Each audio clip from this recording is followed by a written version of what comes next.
My girlfriend always wants to stay in and watch Downton Abbey, but I want to go out and get a new girlfriend. I thought it'd be okay for me to have sex with other women because my girlfriend and I were on a break. But apparently, I ruined that weekend at Centre Parks. I was going to tell you a story about the poshest place I have ever been. I got invited last year to Clarence House, where Charles and Camilla live in central London. I got invited there. I'm involved in this hospice charity because I'm such a fucking terrific guy. Not because I was press-ganged into it. No, no, no. Maybe a little. Anyway, I'm involved in this thing. So Camilla is the patron of this great charity. So she organised, like, drinks and a concert and dinner in her home to, you know, thank the corporate sponsors and to get more people to donate money, raise a bit of money, raise awareness, that sort of thing. In her home, though, she put on this event. So we're all in her front room, literally Charles and Camilla's front room.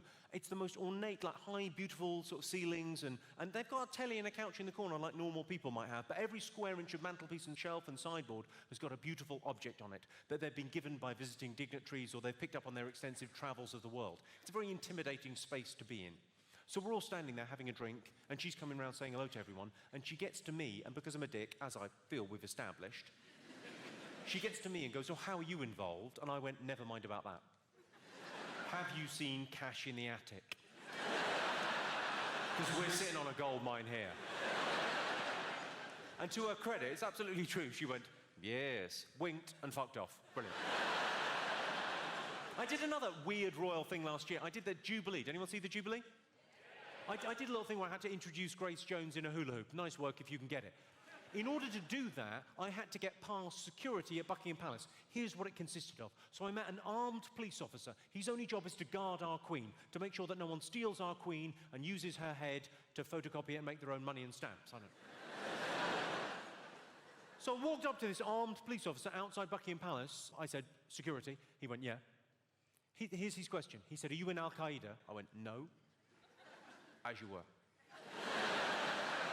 I thought, this guy seems fun. So I asked him, I said, "Does anything funny ever happen when you're rolling with the Queen?" He said, "Yeah. I'll tell you this story. Has to be in confidence, though." I said, "You can trust me." He is not a good judge of character. I'm also in Al-Qaeda. No, I'm not. Or am I? No. So he told me the story. He said the Queen, her whole entourage, she travels with about 15 people. They went up to Glasgow last year. She was opening a drop-in centre for homeless alcoholics. Of course, in Glasgow. Where else would you fucking put it? It's very much ground zero for homeless alcoholics. It's their biggest export. So the Queen's there, and she's cutting through the ribbon like a fucking ninja, and all the usual suspects are there. There's the mayor, there's the local dignitaries, there's the chairman of the charity, the people that work in the local office, and they got a couple of the homeless guys, the alcoholic homeless guys from Glasgow, that the charity has helped in other locations, suited and booted, washed and brushed there to meet the Queen, so that she could see the people that have benefited from her kind works. Lovely. So the Queen, as we all know, has only got one bit of shtick, which is the question, "What do you do?" That's her only question. She doesn't point like that, that'd be mental. But that's her only question, "What do you do?" That's all she asks. She said to a Scottish alcoholic homeless man, "What do you do?" And he came back, rather epically, I feel, with, "Same as you, nothing."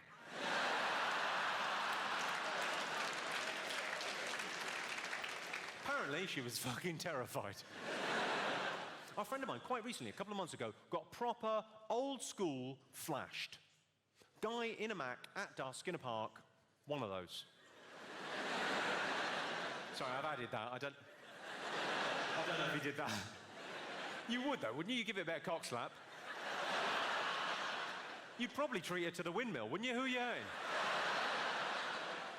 Anyway, she got proper old-school flashed, and she shouted, "Rape!" I thought, don't give him ideas.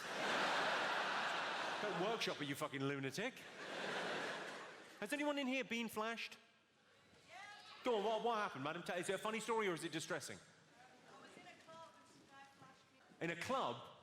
In a club and someone flashed you in the club? Yeah. Are you sure you didn't go off with a man in a club? I was kissing him, and I undid his zip, and then he flashed me. Go on, what happened? Tell me the story. It was in the middle of the dance floor. Middle of the dance floor, and he was throwing some shapes, and one of his was... No, my friend told him that we were lesbians to get rid of him. So to get rid of the guy, your friend told him you were lesbians. That's how these two started, but then they liked it, so they stuck with it. And did that work?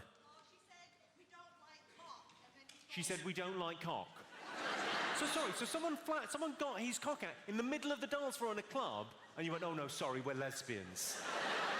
You could have just told him to fuck off. You're incredibly polite. I'll make up an excuse so he doesn't feel bad. I don't want the flasher to feel rejected. How nice are you? And has anyone else been flashed? You got arrested for flashing. Well, don't take it out on me.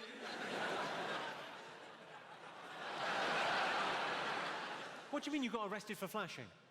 Well, I was going for a piss. You were going for a piss? This sounds like bullshit to me. You were going for a piss. Where were you going for a piss? Set the scene for us. I've never met anyone that's flashed. Go on. It's going for a piss in a primary school. Got in a car park, okay. In a car park outside, you're going for a piss. Caught short. Late at night, fine, okay. Yeah, and I needed a piss, so I went up against a tree. You went up against a tree. Yeah. Turned out it wasn't a tree, it was a fat girl.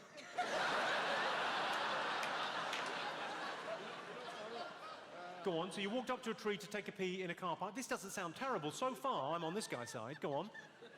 So there was a woman in the trees. There was a woman in the trees. Sounds like you've broken dogging etiquette by pissing on someone. So you went up to take a piss on a tree, and there was a woman in the tree. She was walking, there's a pathway, She was walking, okay. and it was outside a police station. And it was outside a police station. What kind of a fucking idiot are you? You went for a piss in the police station car park. Why don't you just turn yourself in? That's a cry for help if ever I heard one. Lock me up before I hurt someone. And what, did she scream? Did she complain? What happened? No, she went into the police station, and they came out and arrested me for indecent exposure. They came out and arrested you for indecent... Is it because you're a bit ginger? Do you think they would have let you off if you hadn't been quite as... I'm sorry about these lights as well. We could well be giving you skin cancer.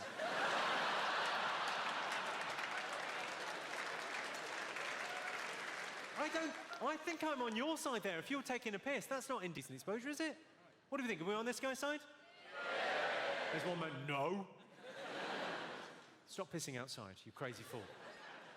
But because there was a woman in the other night with a story. She said, oh, I got flashed. And then she told me the story, and I wasn't sure. She said, I got flashed. I said, has anyone been flashed? She went, yeah, I got flashed in Disneyland. I said, I'm all ears. She said, I was in Disneyland, Florida. I was walking in past the hotels in Disneyland and into the park, and I looked up at one of the hotels, and a guy was opening his bedroom curtains, flashed me. I said, no, he didn't. You are a peeping Tom. My girlfriend wants a diamond ring, and the only reason I know that is it's pretty much all she fucking talks about. Let's face facts. The only way my girlfriend's getting a diamond ring is if the vajazzler slips. I don't really understand the vajazzle. I mean, I know what a vajazzle is. I know what it is. They whip away all the hair from your foo-foo, and then they diamante it. I say they, I imagine you get some Pritt stick and glitter and have a crack yourself. Have a sparkly crack yourself, you're welcome. I just don't know who that's for. I've never met a man who said to me, oh, I love vaginas. But I wish they're a bit more zhuzhy. A few more sparkles wouldn't go amiss. I want a glamour puss, a showbiz entrance. Has anyone had a vajazzle? She had. What motif did you go for, madam? You had a heart because you were embarrassed to ask for... like something spectacular. You were embarrassed to ask for something spectacular. So you were fine with someone putting glitter on your fanny, but you went, I don't want to ask for anything embarrassing. How adorable. And was it for a special occasion, or was it just... No, I just thought, why not? You thought, why not? Well, plenty of fucking reasons. Basic hygiene. Your boyfriend could chip a tooth. And it was definitely a proper vajazzle, not a Liverpool vajazzle, which is just a euphemism for herpes.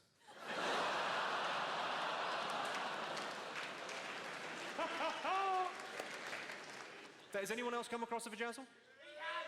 He has. Not hers, I hope. Go on, what did they have? Can't remember, it was my stag do in my... You can't remember, it was your stag do.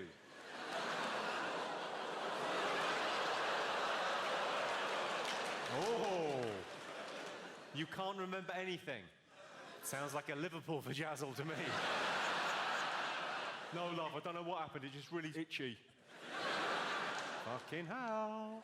Obviously, I could never get a vajazzle because I don't have a vajayjay, but I would consider glitter balls. You know, for a special occasion. On Encore, what jokes do you want to hear again? I'll tell you what you can do. If you've been in a relationship a couple of years and the sex is still fantastic, but it's got a bit routine, you know, you do the same things in the same order on the same night of the week or whatever, it's got a bit kind of predictable, your sex life. What you can do is the next time you're getting sucked off, pull out, come in Rye and then kick her in the shin. It's called the pirate.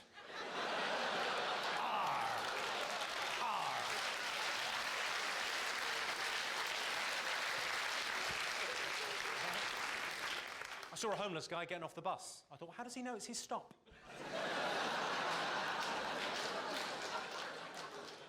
There's a guy near me sells the big issue who always goes, it's my last one, come on, if you buy this, I can go home. You've not got the point of this at all.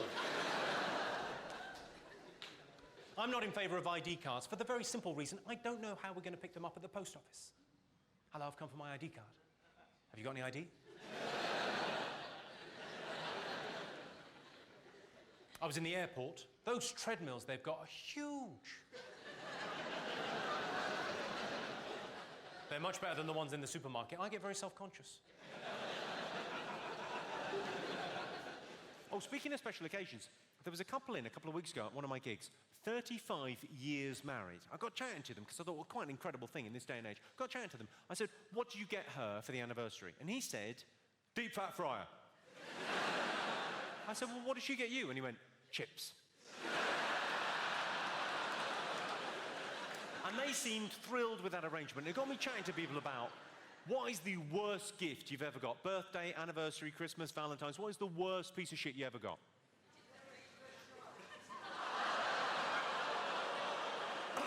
We've had a heckle. Go on, what was that, sir? A little bit louder.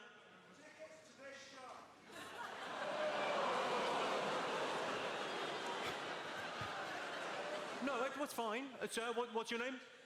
What, sorry? Toby. Toby, do you mind me sharing with the group? Thank you very much indeed, Toby. That makes it much easier. Because there's a heckle. It's quite a good heckle, quite a funny heckle. But we have to do a heckle put down now. God. I would love if I could just let it go, but I can't. There are rules. But you don't mind me sharing with the group, so it makes it much easier. We can go old school. What, sorry? Stop stalling. Don't panic, sir. I've got this. I'll have to put you on arsehole waiting.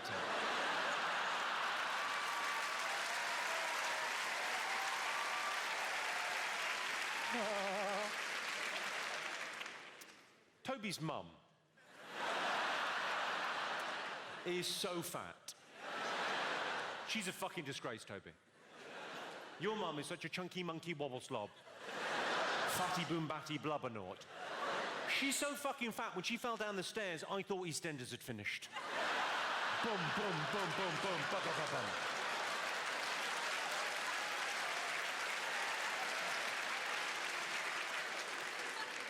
True story.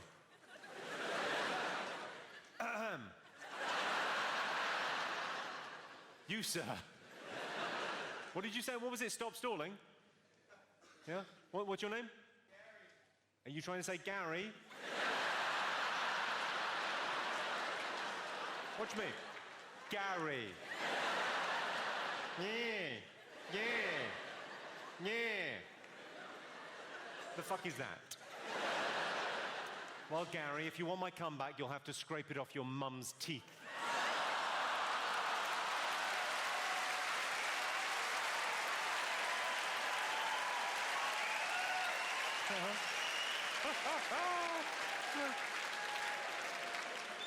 Worst gifts. What's the worst gift? What, sorry? You got a bread maker. Your husband bought you a bread maker. What a fucking arsehole. No, I just hate the whole concept. Because bread makers, I mean, I spent like 200 quid on a bread maker. That's convenient, isn't it? Because you don't live near shops and bread isn't fucking cheap. Oh, I'll just make my own. That's fine. Because the ingredients cost more than a loaf of bread, but don't worry about it. So what did you get him? Instead of an engagement ring, you got a bread maker instead of an engagement ring. You broke up with him, right? You've just divorced him. Yay!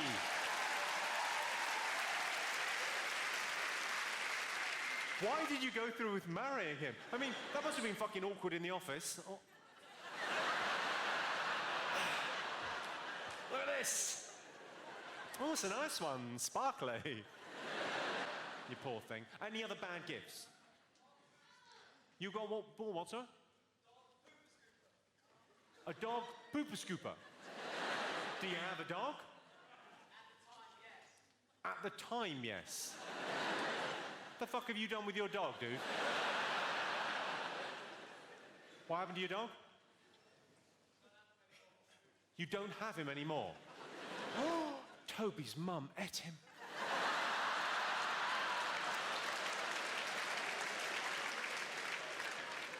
The fat bitch. Sorry, dude. Any other bad gifts? What'd you get? Nothing.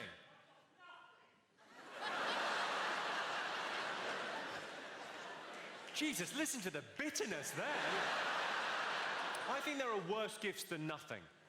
So like women get bought Hoovers by their other half. And it's not just a shit gift, it's a bit of a dig. At least something in the house has got some fucking suction. Or you said you wanted a bag and a belt, that's got both. You're welcome. There was a girl in the other day for her 21st birthday from her nana. Now, nanas are mental anyway, but her nana bought her, gift-wrapped, beautifully gift-wrapped, an Argos catalogue. With £2 coins sellotaped to the front. Oh, pikeys. The worst one that I think a lot of people do, Secret Santa. Do you do Secret Santa at your work? It's a nightmare, isn't it, to get something good for under a fiver, under a tenner. I went out and bought a brawn moustache trimmer. She was livid. No pleasing some people, not like she didn't need it.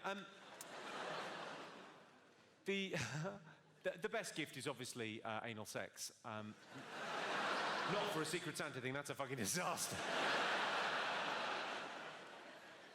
But no, it is. It's better to give than to receive, and anal sex is the gift that keeps on giving, unless it stops giving, in which case it tears. Oh, too much? The worst one I think a lot of people have bought, gift vouchers. Who here's bought gift vouchers? What were you thinking? You walked into a shop and went, excuse me, could you help me? I've got some money here, this is accepted everywhere. Could you fix it for me so it just works in this one shop? For a limited time period, I should explain it's a gift and I'm a fucking idiot.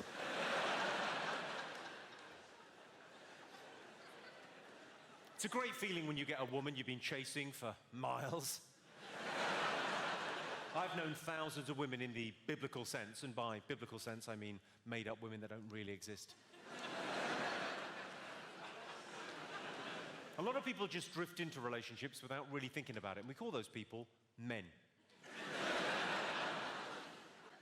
A lot of men say when they first get together with a woman, they can't initially tell if it's the real thing, but I can, because I've got a special little indicator that sticks up. Come on in, sit down. What's your name, madam? Alexa. Alexa. And what is it, some sort of cystitis? What's the matter? What do you do for a living, Alexa? Lots of things. You do lots of things.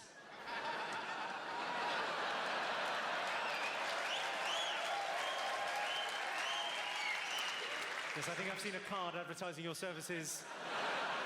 Are you new in town? Go on, sir. Don't let me guess. So, I'm an aspiring presenter. You're an aspiring presenter. Yeah. Ooh, Well, I'll say to you what I say to all aspiring presenters that I meet. I'll have an Americano, please.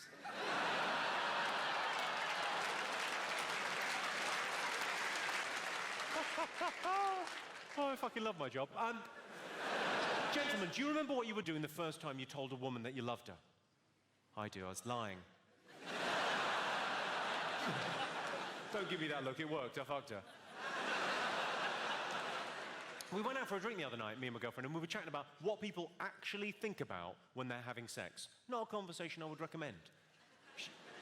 She said to me, what kind of a man fantasizes about his partner's friends whilst he's actually having sex with his partner? And I said, promise you won't get mad. What do you think is the most important thing in a relationship? Give us a shout. Sex. How long have you been together with your woman? 4 years, and sex is still the most important thing. Well, you, sir, are a liar.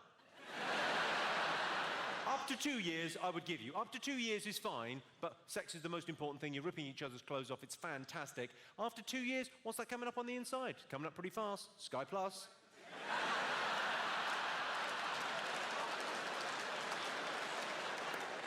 Any other thoughts? Most important thing in a relationship? Trust. A lot of ladies saying trust. Any other? Cricket. Cooking. Cooking's the most important thing. Are you the guy from Quantum Leap? Have you just got here from 1970? Cooking's the most important thing in a relationship. Have you ever become engaged by awarding someone a bread maker by any chance? Not the weirdest answer. The weirdest answer I had recently. I said, what's the most important thing in a relationship? And a bloke went, consent.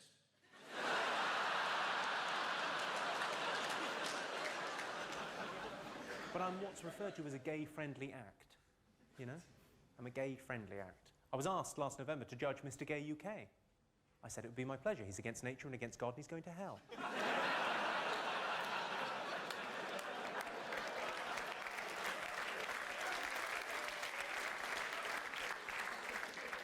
I think it's okay to tell that joke because it's almost impossible to offend a homosexual man. You know, because let's face it, if they're doing that for fun. If your idea of a good time is a cock in your ass, what do you care?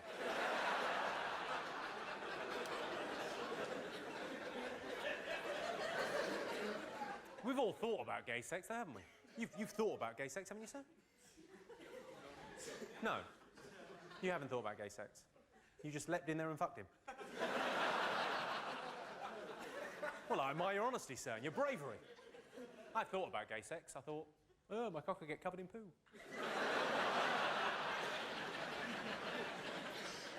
You're sniggering. What's your name, blonde lady?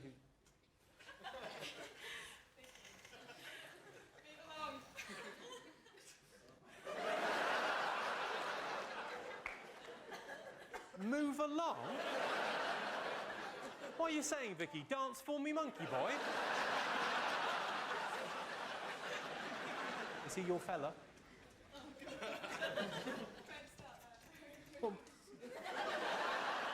Well, what do you mean? He's either your fella or he isn't. Is he your fella? Yeah. Sorry, she's saying yes, and you're saying no, and you've gone really red and you look really embarrassed. They're fuck buddies.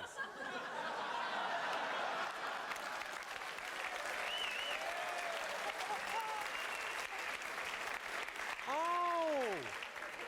I see what, how very modern.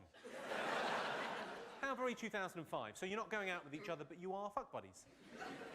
That is fantastic. Can we just all take a moment to, congratulate that man there?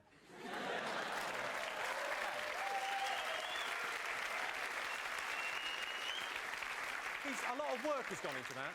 A lot of work has gone into that. He's had to buy a Cosmopolitan for a couple of years.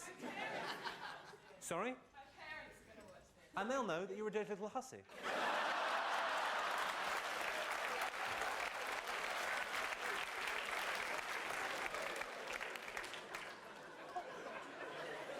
The great thing about that is that he's convinced you that, we don't need a relationship. It's so old-fashioned. I should be able to sleep with whoever I want to sleep with. And so should you, as long as it's just me. When I say... There must be something else going on. Yeah, there'll be a lot of jokes. It's not every day I get to talk to a slag. Come on. Now, I don't know where the mark is until I overstep it. That's my... You just did. That is juvenile. That, sorry, for those of you that didn't see that, it'll be on the DVD. Available at all good car boots. Vicky's response to that, yeah, she's been called a slag at a show. That's not good in anyone's book, and I apologise for that unreservedly. But did you really need to do that?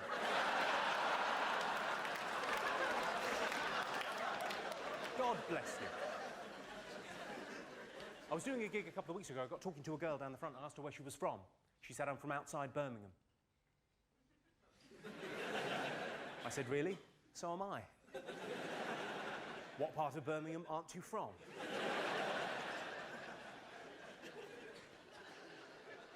Get well soon. Get well soon cards are difficult because it says it all on the front, doesn't it? Get well soon. That's all you want to say. So, you know, what do you write inside? Here's what I'd suggest. Or your wife will start looking elsewhere. Motivation. What about when get well soon is not appropriate? Yeah? I've got a friend who's quite seriously ill. Getting well soon would be miraculous. Getting well at all, we're told, is a long shot. But there was nothing for me in the card shop. I had to make my own card in the end.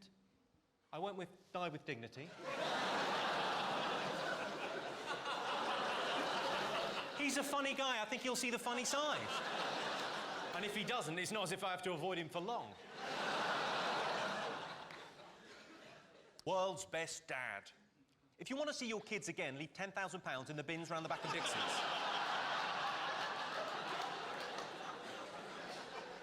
Congratulations on your results. Negative, who'd have thought?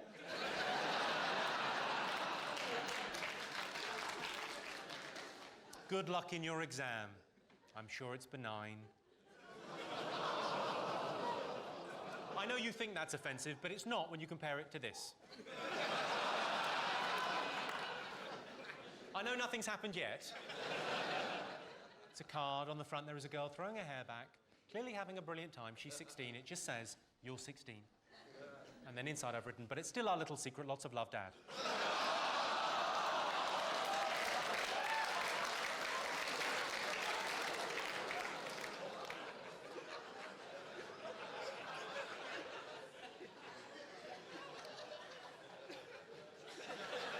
Congratulations, you're 18. Stone, nearly your target weight.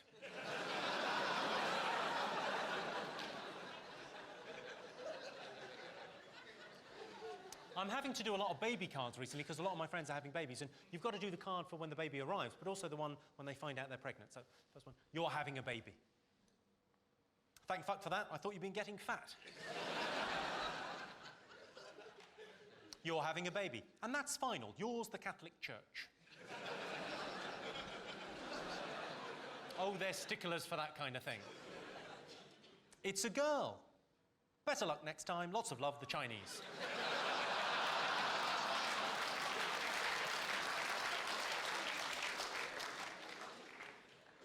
Is anyone celebrating anything this evening? Is anyone a birthday, anniversary, anything going on in your lives? Birthday! Are you sextuplets or something? What?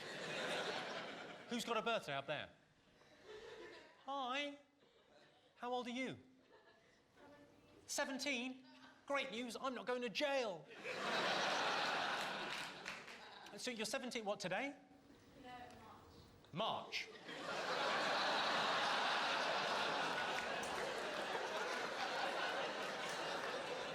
No, sorry, you've misunderstood. You come and sit with her.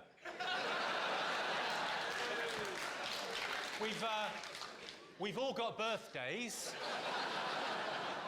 at different times of the year. When someone says, do you have a birthday, they tend to mean now. They don't just mean, were you born of woman?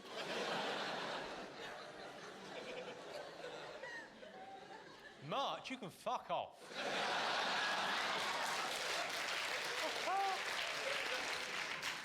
What do you do? I go to school. No, I meant sexually.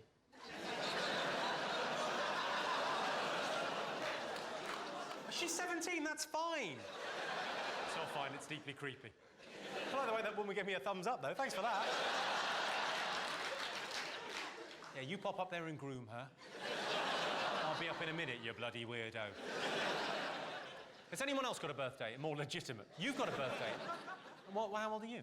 26. You're 26 tomorrow. OK, well, that's a what's your name? David. David, all right, I'll write your card, David. What do you do? You're a doctor. OK. Happy birthday, David. My wrist, what's happened? How annoyed are you at that? Everyone you've ever met. I've got a terrible rash on my cock. I'm joking, it's not terrible, you'll be fine. I'll wear a condom, there won't be a problem. I'm joking. I'm not going to wear a condom.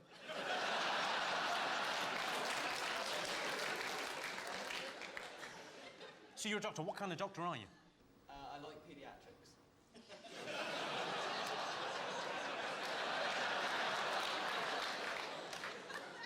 Well, I can't say that I approve, but I admire your honesty.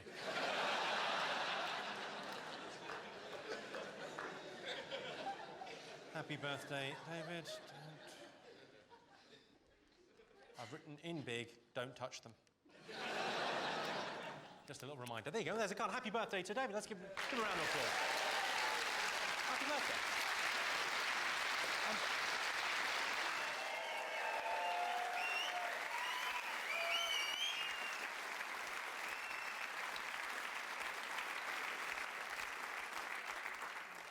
I don't know if that's ever happened to any of you, if you've ever had kind of quite a good day at work, you've got everything done that you need to get done, it's all gone well, and then you've been kept behind at the end for some reason. Anyway, thanks very much. Right, the encore. I suppose I better do some more jokes. Really? How many do you want?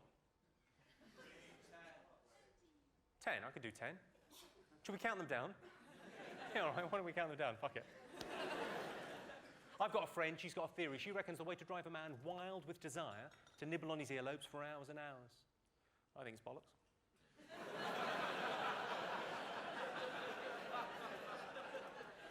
One. Hang on, all together or not at all? One. Oh, we've got to do this 10 times now. I've talked myself into a corner. Right. How annoyed would you be if you got home and your partner said to you, I've got HIV? I'd be fucking livid. It's H. I like to try and see the silver lining. I see the world through rose-tinted glasses. I think it's because of this job. Even something as awful as the AIDS epidemic, I like to think of AIDS, in my little head, as a massive game of gay it. Gotcha! Chase me. Sorry, I don't want to sound homophobic. All homosexuals are fucking arseholes.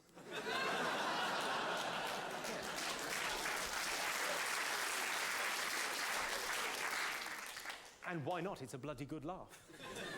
A lot of Americans are still bizarrely touchy about the Twin Towers, but what you have to accept 7 years on is we needed a new Wembley. If you think that's offensive, wait for this. I've had an idea for a money-making scheme, Twin Tower Jenga. That's not even it. The hook is, when one of the towers collapses, you shout, Jihad! Osama bin Laden, say what you like about the man, he is world hide-and-seek champion. I was out in town earlier, I saw a disabled toilet, someone had written on it, out of order. I thought, I know what disabled means. When I was a kid, I was never scared of the Daleks. I used to be spooked out by the Daleks, but whenever they'd come on, I'd just go, well, if they ever came here, I'd just go upstairs. They can't get me if I go upstairs. But now when I watch Doctor Who, I'm petrified. Because of all the wheelchair access we put in everywhere. They can get anywhere they fucking like now. We're sitting ducks. It would be remiss of me, ladies and gentlemen, not to talk to you all about the environment, because that is the big issue, which has upset the homeless no end. A carbon footprint is a metaphor for the mark you leave on the earth as you walk through your lives. Of course, I don't have one, because I drive everywhere. And it is twice as bad if you're Christian, because you've got Jesus traipsing alongside you. I don't think they should have called it global warming. I think they should have called it Earth Toasty. Or Planet Snuggles.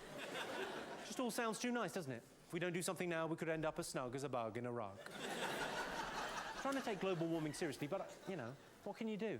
I'm driving everywhere at twice the speed, so I get there in half the time. And I've stopped eating Fox's Glacier mints. I tell you who I feel sorry for when there's flooding in the UK. I feel sorry for the fire brigade. Because they get 5,000 phone calls a day when there's flooding going, "Is that the fire brigade? My house is underwater." Yeah, we're not really trained for that. That's almost the opposite of what we do for a living. Do you want to give us a buzz back if it catches light? Okay, bye-bye. Tell you who annoys me when there's flooding. The guy in the high street in a canoe. Every bit of news footage, there's a guy in the high street in a canoe going, "Have you not got a canoe? Have you got a car? I've got a canoe." Who's that smug twat?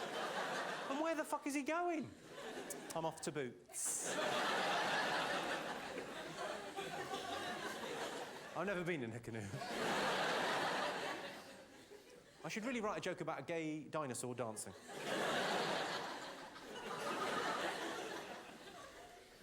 Women usually take care of contraception within a relationship, but some men do, and they're called dads. I'm not sure about abortions being available 3 months into pregnancy. I think they should be available right the way up to GCSEs. I like the phrase performed an abortion. Do you think anyone's ever gone, ta-da? A lot of people are worried that the artificial creation of sperm in laboratories means that men are essentially obsolete now. Women don't need men anymore because they can artificially create sperm in laboratories. What do you think about that, ladies? Yeah. Luckily, they keep the artificially created sperm in jam jars. So you still need us to...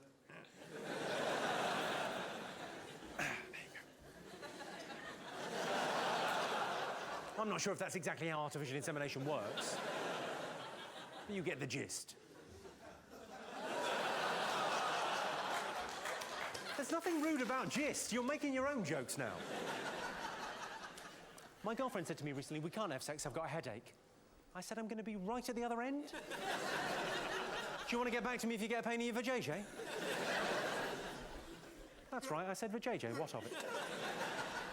I've got an awkward question for you. It's awkward whether you're here on a first date or whether you're in a long-term relationship. It's awkward for everyone. Should you spit or swallow following oral sex? Gargles. Well, there's a fella there that loves the taste of spunk. Now, it's an awkward question. It's very much the cutting edge of sexual politics. I'm going to sort this out for you once and for all. You'll never have to think about it again, ladies and gentlemen. Should you spit or swallow following oral sex? It doesn't matter. Once I've ejaculated, I'm asleep. You can do what you fucking like. You can gargle the national anthem for all I care.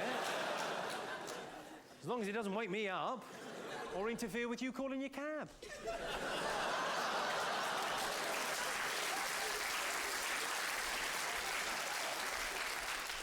And let them look at that, please. Sorry, that was misleading. She swallowed. That was a deaf girl I was fucking.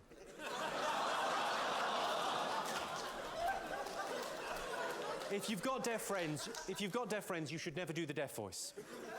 Just say things like that. That is pretty much kryptonite to the deaf. If you really want to fuck with deaf friends, say things like that.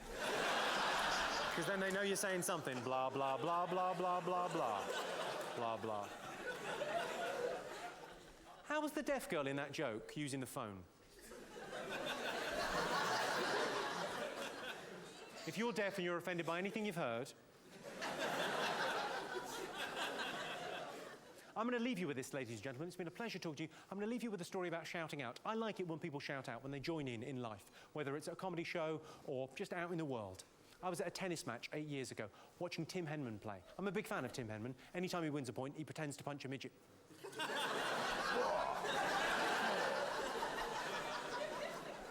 Are there any midgets in? I didn't see you, but then that is part of your charm.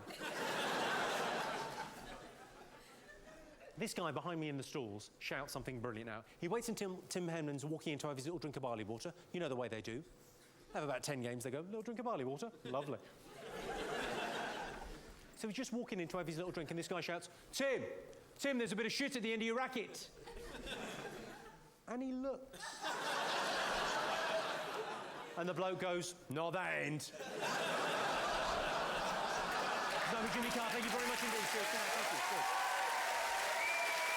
Thank you very much. Cheers.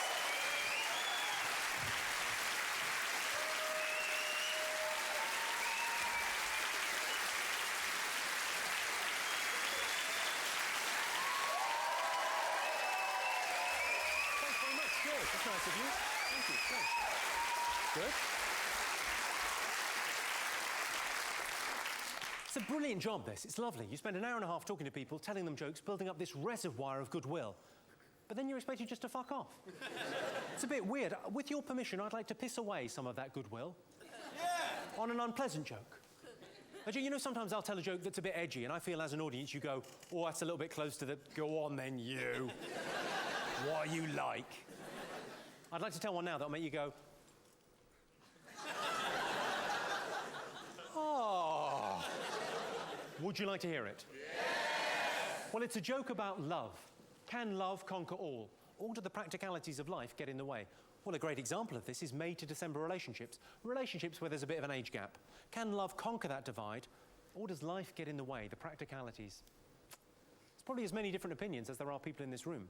Here's my opinion, for what it's worth. I think you know a girl is too young for you if you're having to make the aeroplane noise to get your cock in her mouth.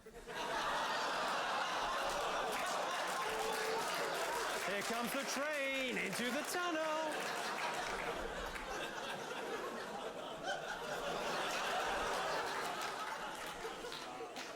There's three things I liked about that joke. Firstly, I like the fact it's a bit edgy. I like edgy jokes. It's about as edgy as I'd want to be. Second thing I like about it, next time you're being intimate with your partners. I know you're sat there thinking, I think he's a bit too mature for that. He's thinking, ba-da-da-da, da-da-da-da.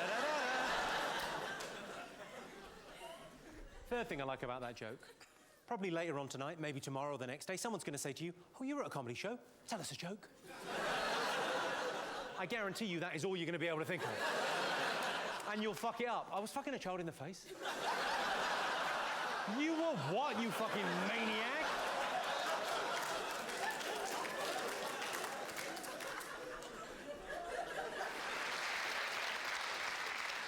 Have you ever looked at a bill in a restaurant where it says service not included and thought, no, it wasn't, was it? I was staying in a hotel last week. I came down for breakfast. I said, I'll have a continental breakfast, as is my wont. The waiter said to me, what room are you in? I said, it's the dining room. Sex is always better in hotels. Have you noticed that, ladies and gentlemen? Sex is always better in hotels. Why is that? Is it because it's with a hooker? Because you don't have to what, sorry? Because you don't have to clean the sheets.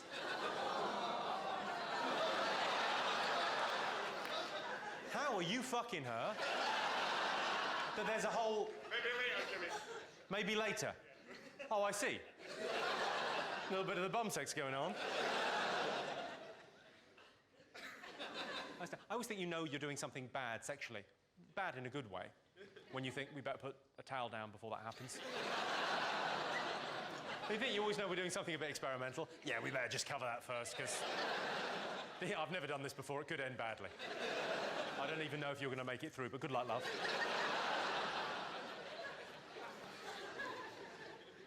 Do you think strippers get home after a hard day undressing and think, oh, more work? Da, da, da, da, da, da, da. I realise that's the worst mime of a stripper. I'd love to go to a strip club where they just went like that. That's my vagina. Have a butcher's. Show's over. I've discovered, incidentally, the worst thing you can say when a stripper is performing. I was at my friend Toby's stag do, and we booked a stripper, but she fell through on the day because she was unwell. So the agency sent us a replacement. Anyway, there's 20 of us in the basement of a restaurant in West London watching this girl do some fairly grisly things, which I will come to later. And Lee turned to Harvey, and he whispered, and I don't know where he learnt to whisper, I'm guessing in a fucking helicopter. Because we all heard. He went, yeah, I heard the fit one let us down. It echoed round the room. That's how big her vagina was. She was doing some fairly horrible things. She was doing a thing with a bottle. I was disgusted. Red wine with fish?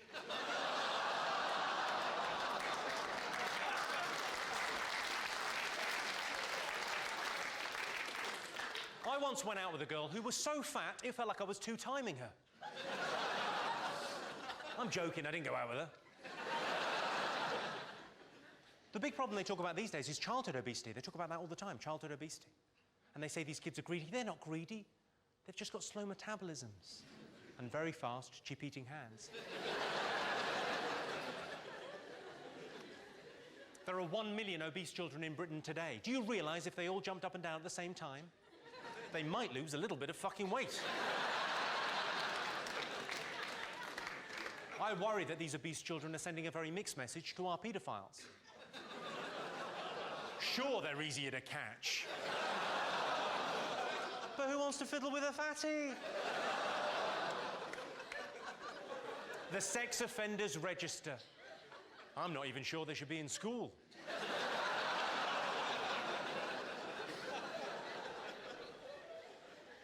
Screaming in bed, ladies, that's all very well, screaming in bed. Fine, express yourself. But why does it always have to be the same thing? Ah, you're on my hair! Well, maybe if you got a Brazilian, this wouldn't happen.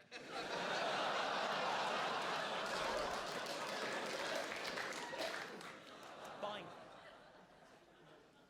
A very common male fantasy is to have 2 women at the same time. One to cook, one to clean. Easy there, I'm joking. They want to fuck them.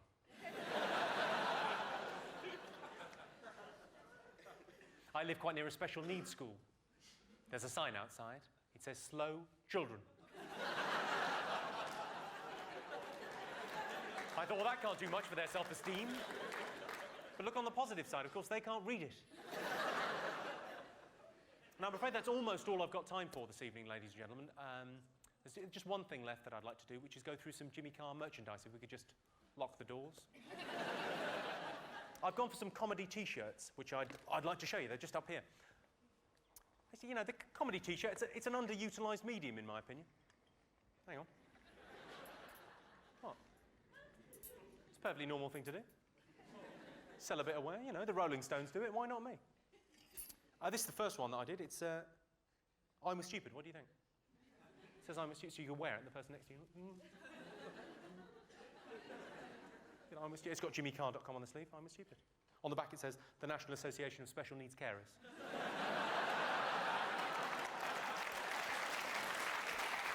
Who thought that was it? It says, my girlfriend went on a UN-sponsored trip to investigate child labour in the Far East. And all I got was this lousy T-shirt.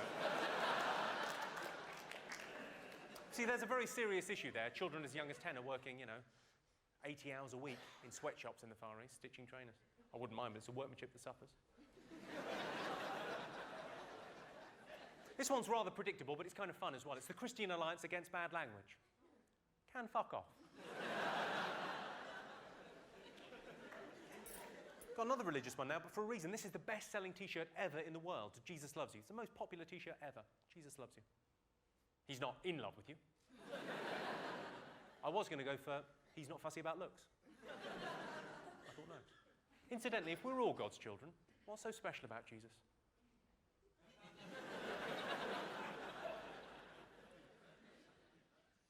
This is love hurts. It's a nice sentiment, isn't it? Love hurts. Sort of shows a sensitive side. Love hurts. Try a lubricated finger.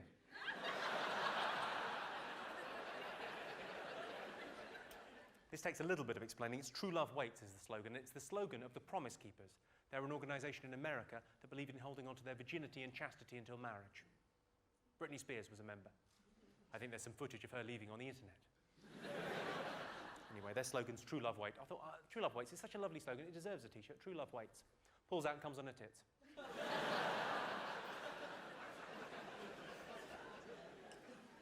Well, I imagine you're getting the hang of this by now, so, you know, try and guess this one. It's see no evil, hear no evil, speak no evil. What do you think?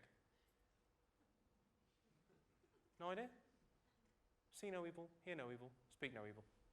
Rohypnol.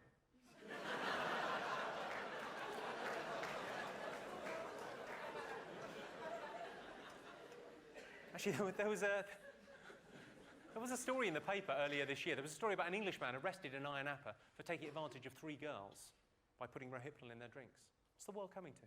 In Ayia Napa. You're telling me Rohypnol is now cheaper than 3 Bacardi Breezes?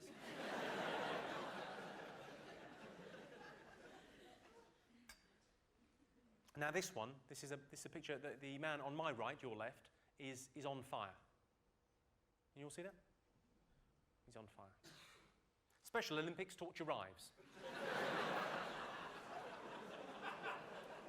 I did briefly consider the phrase flame retarded. I thought, no. Let's not get out of hand. Well, what's the longest someone's been married? 2 days. 2 days? Who's been married for 2 days? You got married on? Friday. On Friday? Well, congratulations. Well done you.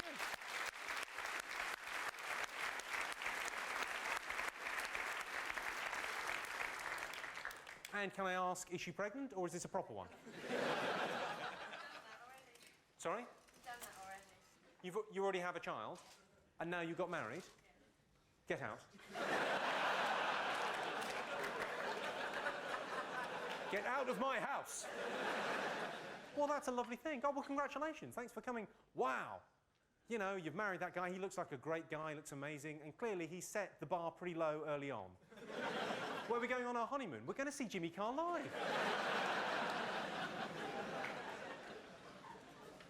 Well done. You know, good luck with it, is all I'm saying. Good luck. Because we all know 1/3 of marriages end in divorce. I don't want to put a damper on things, but 1/3 of marriages end in divorce, and they're the lucky ones. The others are dying. I'd rather go to jail than get married.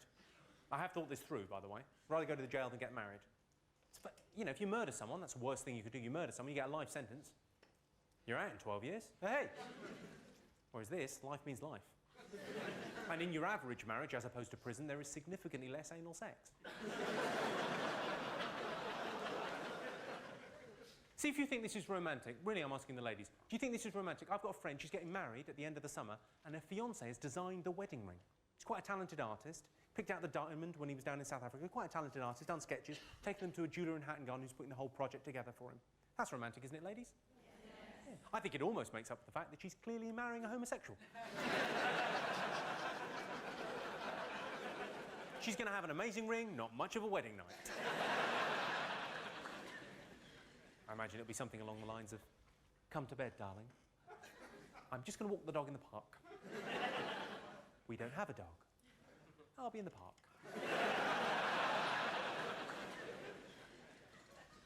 While we're on the side, is anyone in favour of gay marriage? Who's in favour of gay marriage? Yeah. By Shanga, who's in favour of gay marriage? Yeah. I'll tell you why you're wrong. Gay marriage will inevitably lead to gay divorce, and that will be bitchy.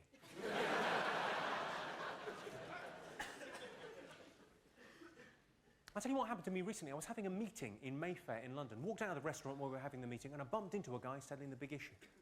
About 22, 23 years of age, and I got talking to him. I bought the Big Issue off him. I buy it, I don't read it. I don't mind the Big Issue, but, you know, magazine for the homeless, there's not one advert for a flat. They're not trying, are they? Anyway, got talking to this guy, asked him what was going on in his life. He said, "I'm looking for somewhere to live." I said, "Right. We're in Mayfair. Did you not play Monopoly when you were a child? You want to get yourself down the Old Kent Road, mate? It's not just an expression. Beggars can't be choosers." I've got a cautionary tale for the men in the room. This concerns, you know, the kind of ability that men have got to say something immediately. They don't think about it, just walk straight out. Or didn't know I'd said it. They kind of think it and then talk at exactly the same time. This happened to 2 friends of mine, Dave and Susan. They've been going out for years and years and years, 10 years, since college. Susan went home for the weekend to see her parents. They had Sunday lunch together, they got a little bit tipsy over lunch. Nothing the matter with that, you would think. Lovely. All the way up to Hull to see them. Got drunk over Sunday lunch. Somehow the topic of wife swapping came up. And her parents, for a joke, said, "Oh, we were terrible for that back in the 70s. Oh, keys in a bowl at a party. Oh, terrible. Oh, always doing it. We don't know who your real dad is." They said that to their daughter. Now, she was fine at the time because she was drunk at her lunch. But then on the train ride home, she starts to feel a bit grimy and horrible and, oh. And eventually she works herself up into a real state. She thinks, well, maybe it was a joke on me. Maybe they were joking, but I was the butt of the joke. Maybe they did do that in the 70s. Maybe he's not my real dad. Oh, God. Oh, God. She got into Dave, and of course what Dave should have done is taken her in his strong, loving arms. Hey, it's just a silly joke. I'll pop the kettle on. I'll make you a cup of tea. I'll run you a bath. Shh, shh, shh, shh, shh. That is what he should have done. But that's not what he did. That's not what he said. What he said, without skipping a beat, I've killed an African child. But what he said, without skipping a beat, straight away, who got your mum?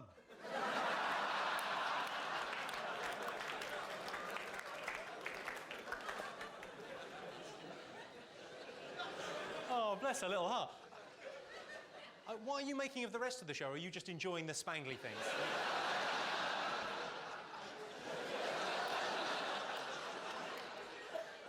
I've always liked swearing. I'm a big fan of swearing, especially sort of middle-class, polite swearing, the sort of swearing parents do in front of the kids to pretend they don't swear.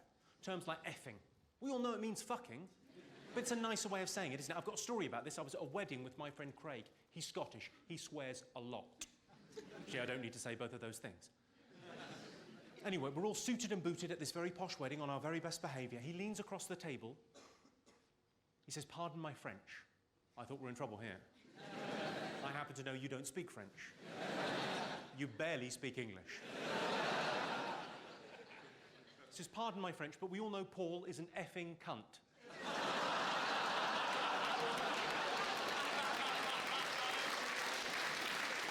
As if that's the bit of the sentence that needed cleaning up there.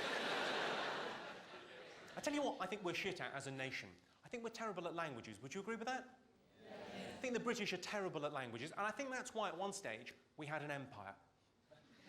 I think our arrogance got us an empire, because we got sailing ships and we went off around the world trying to buy stuff to bring back to show off. That's what you do on your holidays. We arrived on the shores of a foreign land. We got out the boat and we said, "I'd like to buy some spices, please." I'm getting nothing here, Jeremy. Say it a bit louder. Right you are. "I'd like to buy some spices, please." Still nothing. "Well, I'll fetch the muskets, we'll build a railway, in 200 years they can have a call centre."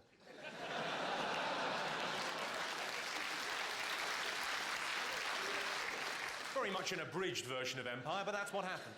I've got another story about how bad we are at languages. I was doing a bit of material last year about the rioting all over Paris. French people rioting, it's funny. "Oh, quick, Pierre, they have a water cannon. If we're not careful, we'll be washed." And I wanted to check I hadn't offended anyone, so I said, "Are there any French people in?" Someone shouted, "Si, senor." I thought, that's a new kind of stupid. Because it's Spanish.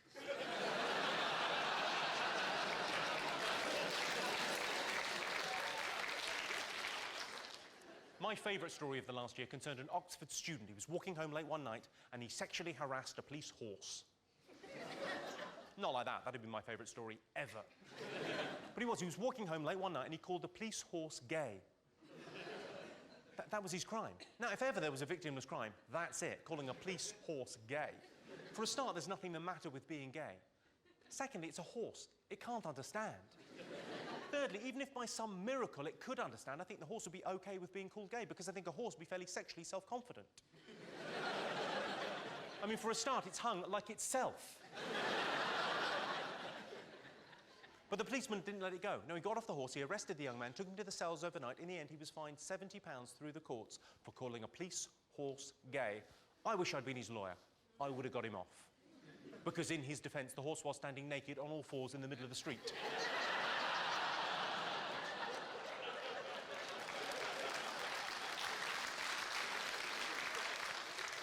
With a uniform man on his back. That is quite gay. You're gay, right? Come on, you're so far in the closet, you're having adventures in Narnia. Don't get the wrong idea, I thoroughly approve. It's a lifestyle choice.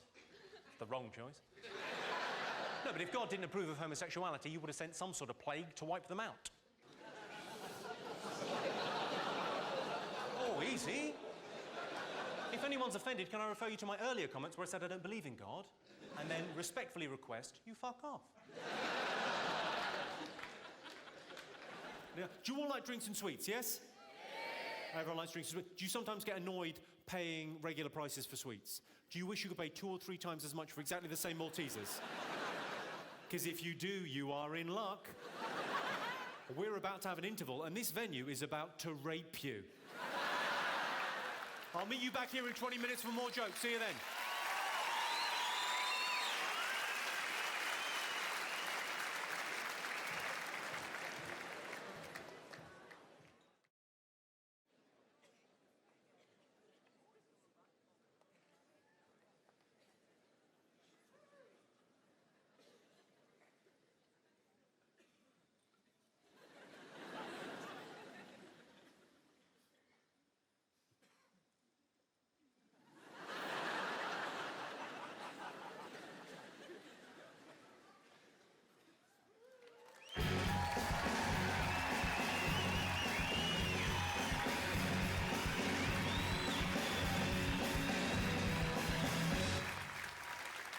Do you ever get that thing where you walk into a room and you totally forget why you've gone in there? You just kind of go, what am I meant to be? Do you ever get that?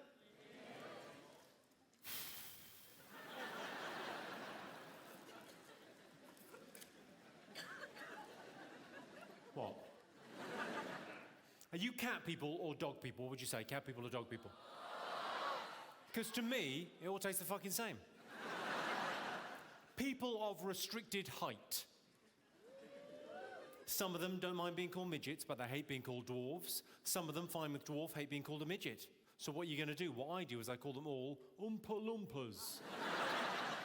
None of the little fuckers like that, do they? Are there any midgets in? I mean, I haven't seen any, but then that's part of their charm. They could be. I don't look down on dwarves. That's probably gone over their heads. How could I stoop so low? Life's too short. And just because you're a midget doesn't make you any less of a person. Truth be told, I fucking love dwarves. But I never tell them that I love them because I don't want them to get big-headed.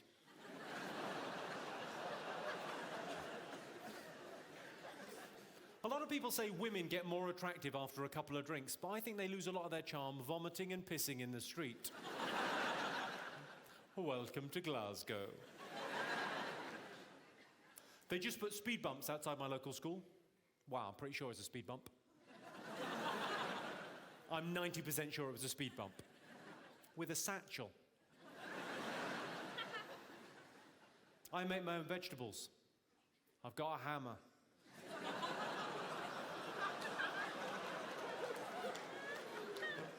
Is it wrong, Glasgow? You be the judge. Is it wrong to call the disabled seating area of a theatre the Cabbage Patch? Is that wrong?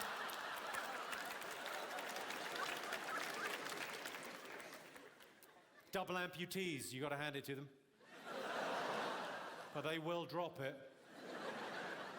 If I lost both my arms, I'd probably just shrug it off. I had a guy, I was doing a gig on this tour, I was telling that joke, and there was a guy sitting where you're sitting, right down the front there, missing both his arms. And he laughed at that joke, but then at the end I noticed he wasn't applauding.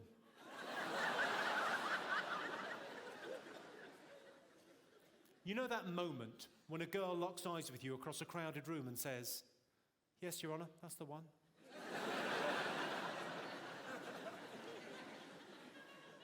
I saw a headline in the paper, it said, "Rapist strikes."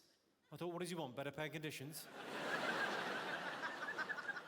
He's outdoors in the park, he's on flexi time. Talk about your job satisfaction. What have we got, unionised sex offenders now? What do we want? Get in the van. When do we want it? Get in the van. Women ask weird questions. Well, the women in my life have always asked weird questions. My girlfriend said to me recently, she said, "Which of my friends do you think is prettiest?" Well, that's what she said. What I heard was, "I fancy a fight." I don't know much about women, but I know there is no correct answer to the question, "Which of my friends do you think is prettiest?" there's nothing I can say that she'll go, oh, good. Yeah. And there's going to be trouble, so I thought, well, I might as well be hung for a sheep as a lamb. So when she asked, which of my friends do you think is prettiest, I said, well, Karen is pretty, but Susan does that thing with her tongue. Talking during sex, Glasgow. Where do you stand on talking during sex? I think there should be very strict rules on talking during sex. Rule number 1, don't. Rule number 2, shh. And those are the rules.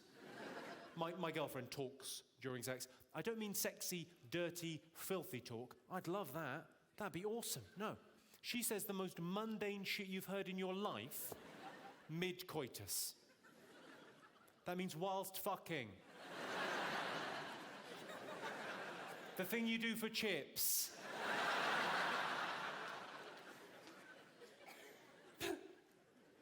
I'll give you an example, okay?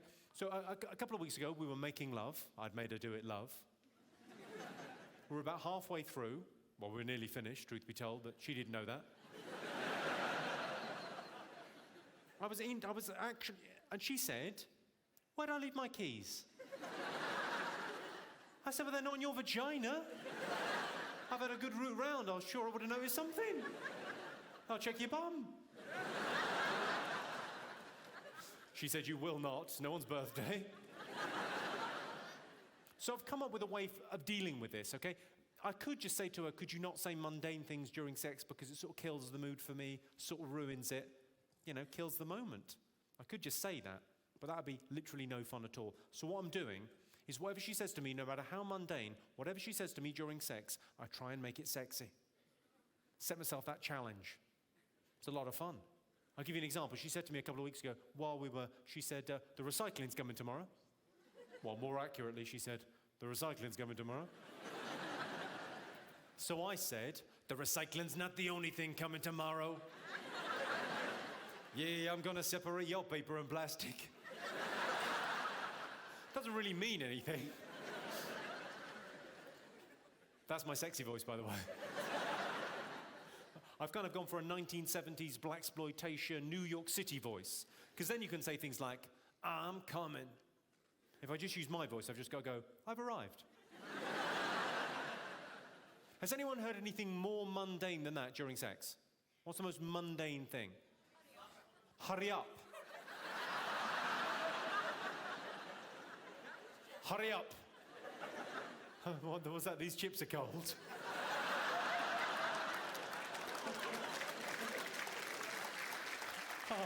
Oh, bless. Any others? What, sorry, what was that one there? Rather cold today.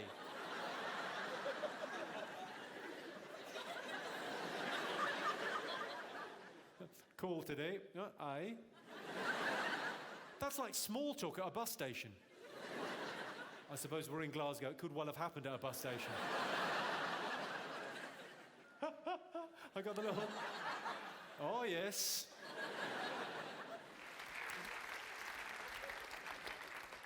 Oh, marvellous. Imagine your family tree's a straight line, is it? It's just a piece of timber. Sorry. I may have misjudged this. It looks as if there's going to be a short fight after the gig, which I imagine I'll be losing. Is she? Do you think she got bladder problems? Maybe some sort of yeast infection, I'm not... We'll ask her when she comes back. I just hope she hasn't got any vaginal difficulties. It's a lovely word, though, isn't it, vaginal? Oh, clearly not. I've got a friend that picked up 2 girls last week. I said they're like buses. He said, yeah, you wait ages and then 2 come along at once. I said, no, they are like buses.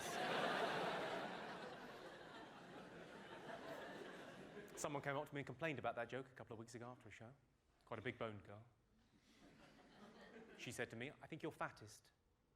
I said, no. I think you're fattest.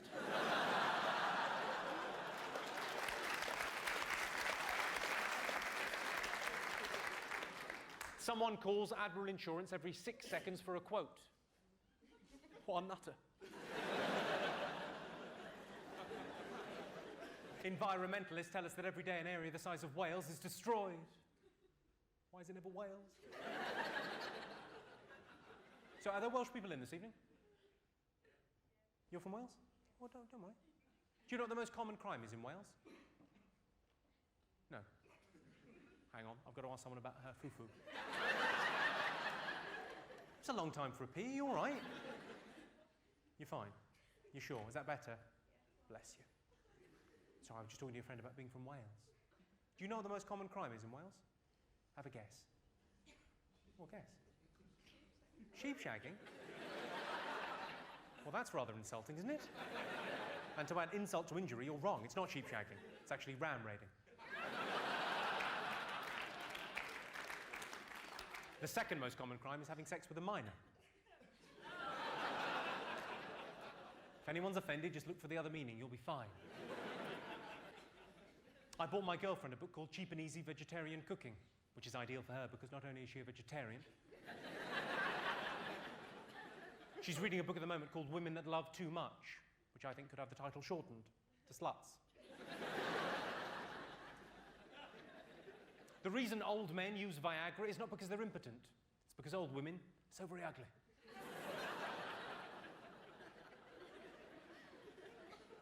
When it comes to the environment, it's not us, but our children and our children's children that will pay for our mistakes, which is a relief.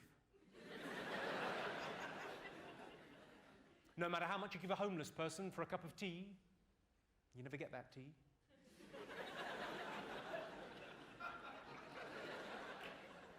Throwing acid is wrong in some people's eyes. I went up to the airport information desk. I said, how many airports are there in the world? She said, I don't know. I went up to the check-in desk. The girl said to me, window, seat or aisle? I said, window, seat or you're what? Are you threatening me? She said, no, calm down. Window, seat or aisle? I said, I'll have a seat.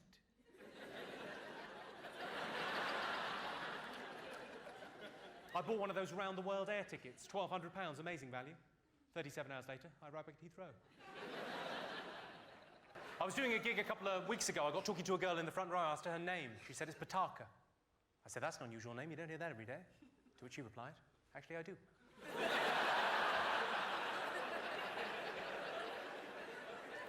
I don't know, does anyone in here use Vodafone products by any chance? Anyone? Mainly people over there. I imagine that's where the reception is best, is it? I don't use Vodafone products, not because they're not good products. I'm sure they're reasonably priced. I'm sure they work reasonably well. But I don't use them because I don't like their advertising slogan. It's join the world's largest mobile community. Now, correct me if I'm wrong. That's the gypsies. No offense to you. If you want to dress in that manner and live in a lay-by, it's very much up to you. Can't believe you went like that. Well done. Good. What's your name? Scott. Well, don't feel bad about everyone laughing at you, Scott. It's fine. You and I both know they all need clothes pegs.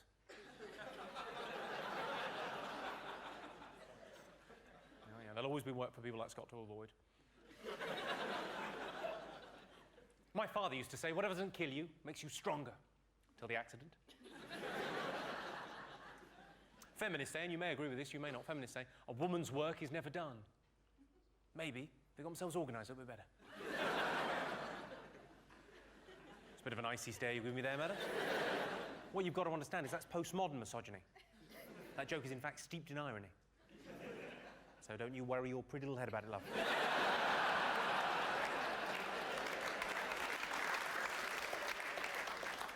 I had one of those serious relationship conversations the other week with my girlfriend where she sat me down and talked at me for about 6 hours.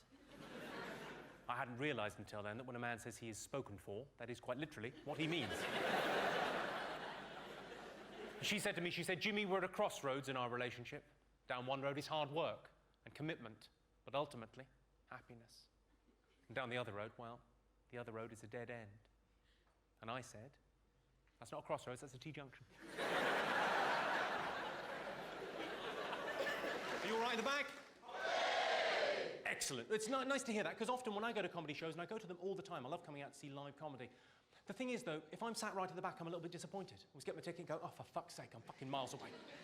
But there are, of course, advantages to being right at the back. You get more of a sense of theatre. of people coming together and sharing a sense of humour. What a wonderful thing that is, the great British musical spirit. And also, if you're... You look like some kind of surfer dude. What's your name? John. John? Where are you from, John? United States. Well done. John, do you know the difference between a British soldier and an Iraqi soldier?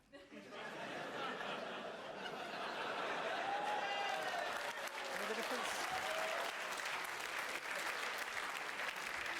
And what do you do, John? What are you doing over here? I don't need to check your papers. I'm just checking, just asking. I'm a college professor on vacation. You're a college professor on vacation.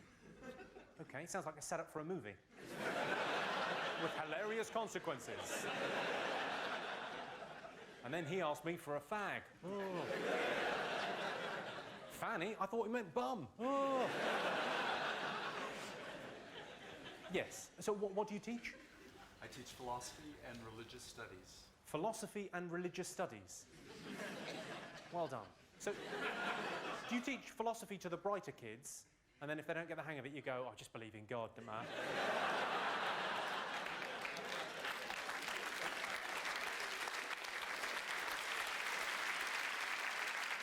Well, I'll tell you why I've asked you all to come this evening, ladies and gentlemen. I'd like to talk to you about men that like obese women. I'm not talking about men that like women with a fuller figure. That seems entirely normal, natural and right. More cushion for the pushing, as I believe people say. I think that's the expression. No, I'm talking about men that like women who can't leave the house fat. So, I'm not talking about anyone in here this evening. Unless, in order to get out, someone had to cut the side of the house off. And there was some sort of winch involved. I'm not talking about people with water retention. I'm talking about people with cake retention. People that tell you they've got a thyroid problem. You say, oh, really, a thyroid problem? What are you taking for that? Pies?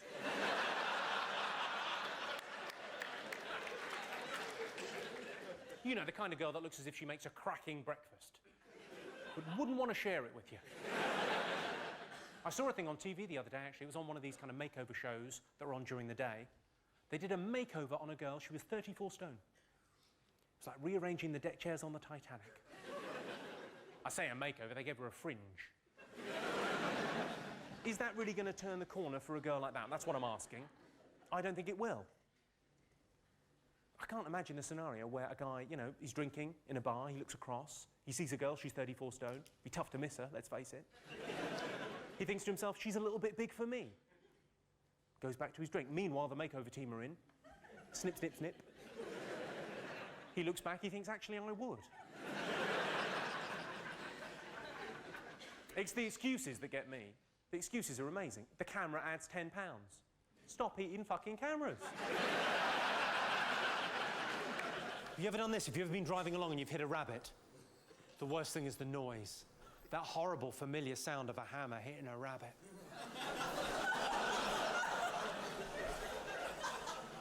97% of all dangerous driving offences are committed by men. You know what that means? It means 3% are committed by bloody women drivers. You know who you are, you're a fucking menace. I don't think speed cameras are fair. Who's with me? Yeah. I can't see how they're fair. If I'm driving home from this gig at 12 midnight, yeah, and there's kids playing in the street, they've got bigger problems than me. Well, not anymore, they haven't, but let's say I'm driving home from this gig, 12 midnight, let's say I'm doing 40 in a 30 zone, I get flashed by one of those cameras. How is it fair that my girlfriend gets 3 points on her licence? That doesn't seem fair to me. She's already got 12 points. She's going to have to go to jail. Have you all seen that incredibly powerful commercial on television where the child morphs back to life, having been run over? Incidentally, that's why you're not allowed to leave the scene of an accident. You missed the best bit.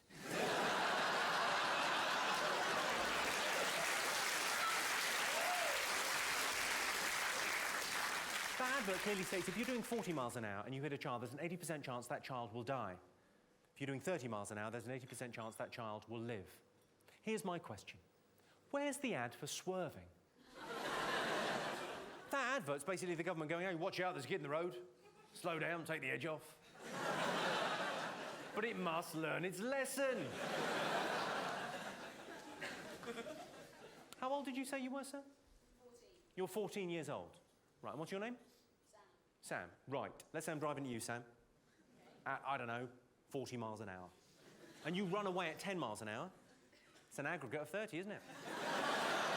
Not only have you given yourself a chance of survival, you've also learnt a little something about maths. It's a win-win. You all right? Do you like girls yet? You probably don't even know you're gay. Do you know you're gay? You do, you're fully aware. Okay, well, yeah, not. Definitely not. Because we haven't got a camera pointing at you or anything. That'll be fine. Enjoy school.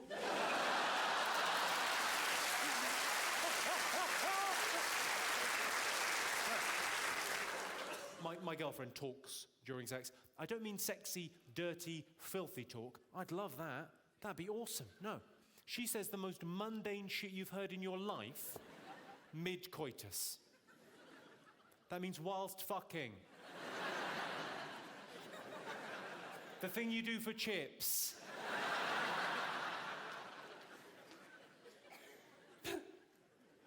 I'll give you an example, okay?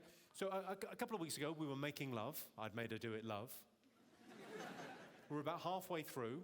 Well, we were nearly finished, truth be told, but she didn't know that. I was actually... And she said, where'd I leave my keys? I said, well, they're not in your vagina. I've had a good route round. I was sure I would have noticed something. I'll check your bum. She said, you will not. It's no one's birthday. So I've come up with a way of dealing with this, okay? I could just say to her, could you not say mundane things during sex because it sort of kills the mood for me, sort of ruins it, you know, kills the moment. I could just say that, but that would be literally no fun at all. So what I'm doing is whatever she says to me, no matter how mundane, whatever she says to me during sex, I try and make it sexy. Set myself that challenge. It's a lot of fun. I'll give you an example. She said to me a couple of weeks ago, she said, the recycling's coming tomorrow. Well, more accurately, she said, the recycling's coming tomorrow. So I said, the recycling's not the only thing coming tomorrow. Yeah, I'm gonna separate your paper and plastic. Doesn't really mean anything. That's my sexy voice, by the way. I've kind of gone for a 1970s blaxploitation New York City voice. Because then you can say things like, I'm coming. If I just use my voice, I've just got to go, I've arrived. Has anyone heard anything more mundane than that during sex? What's the most mundane thing? Hurry up. Hurry up. What was that? These chips are cold.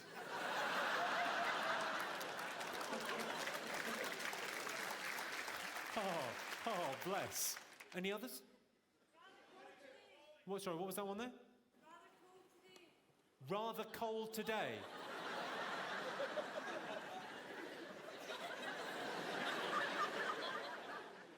Cool today. Aye. That's like small talk at a bus station. I suppose we're in Glasgow. It could well have happened at a bus station. I got the little... Oh, yes. Any others? Is it in yet? So have you said to this boy here, there's a man covering his eyes now with a... Oh, God, she hasn't. That's not your boyfriend. I'm sure you don't limit yourself to one. But you've said to a man, is it in yet? But you've said that to him, you've looked a man in the eyes and gone, is it in yet? Well, you don't want to look down and check and you've got no feeling in your vagina whatsoever. So hang on, just make eye contact with me. Without looking down, can you tell if there's a cock in you now?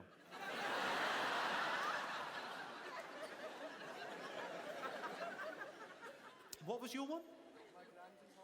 My gran's in hospital. You were fucking someone and they said to you, my gran's in hospital. Oh yeah, baby, tell it like it is.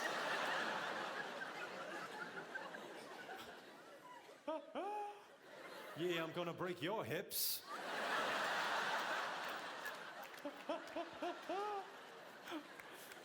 Any other mundane things during sex? There's the ice cream van. There's the ice cream van.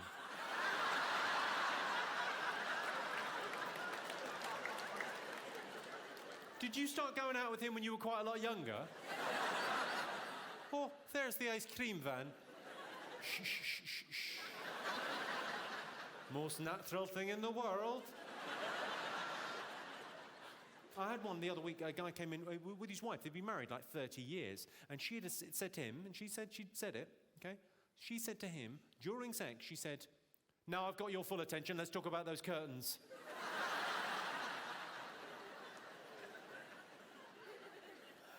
I wish I'd been him, I would have gone, "Curtains look fine." Another one that comes up a lot, "You're boring me."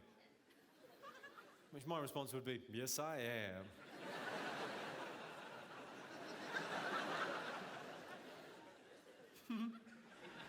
What I'd like to do is start a Jimmy Carr Foundation. Yeah? It's a good idea, isn't it? I'm only I'm a D-list celebrity, but, I could build and grow. I've got a couple of ideas for charities. I'd like to workshop them this evening. Good. I'm glad you're so keen on the idea. The first one, well, there's a terrible problem, a global problem, with amputeeism in sub-Saharan Africa because of all the landmines. Now, there's a lot of charities dealing with the landmine problem, picking up the pieces there. It's a bad choice of words, I know, but there's a lot of charities dealing with the landmines and clearing the landmines, but very few dealing with the residual problem of a lot of people with only one leg because the other one's been blown off. Yeah? That's a serious global problem. That almost looks too big to tackle, yeah? But we in the West, we've got our problems too. Who here in this room can tell me they don't have a problem with odd socks? What I'm saying is you take those two problems, you put them together, what have you got? You've got a solution. Odd socks for Africa, who's with me?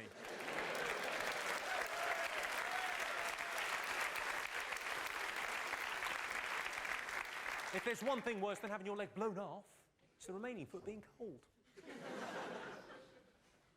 The next idea I've had for a charity is not quite as PC as all that. Domestic violence. There's a topic for you. It happens, people don't like talking about it, but it happens in all our communities, yeah? Something needs to be done. There's a lot of charities dealing with the aftermath. Very few doing anything preventative. I'd like to start a Jimmy Carr halfway house. A place where women can go and be safe and secure. And be re-educated about cooking and cleaning and putting out...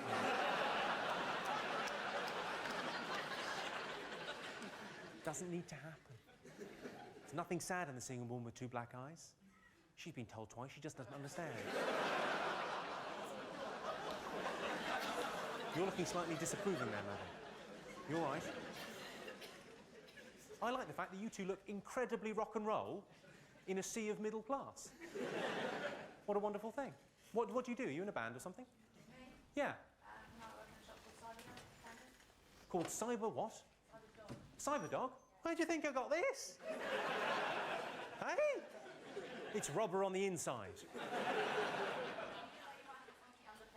I might have a funky underpinning. I don't know what a funky underpinning is. That's how unfunky I am.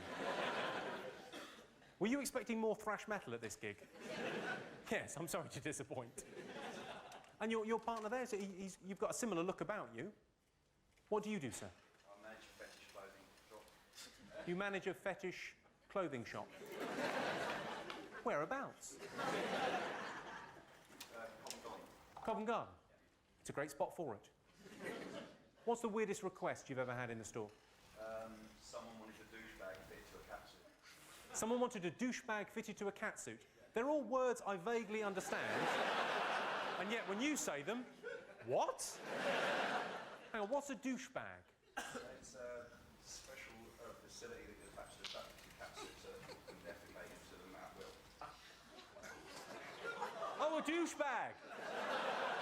Oh, I thought you said something else. Oh, all right. The device I have on my catsuit so I can defecate at will.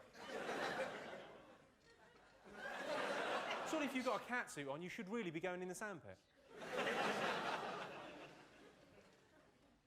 Are you off to buy a... Did we just say defecate at will and you were off? Have you been hypnotised at some point?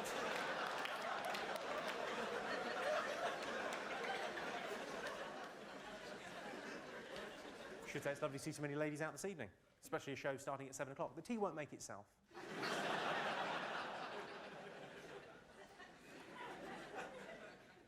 You're just staring, quietly judging. Yes, quite right. No. You look quite annoyed. I get it from him all the time. You get it from him all the time, do you? You lucky girl. I bet you love it. Sorry, it's in 1975. What do you do? I'm working in a bookshop. You work in a bookshop? Is it an adult bookshop? Actually, the children's section. In the children's section of an adult bookshop. That is bad. Did you know women reach their sexual peak after 35 years? Men reach theirs after about 4 minutes. Which is why we get more done.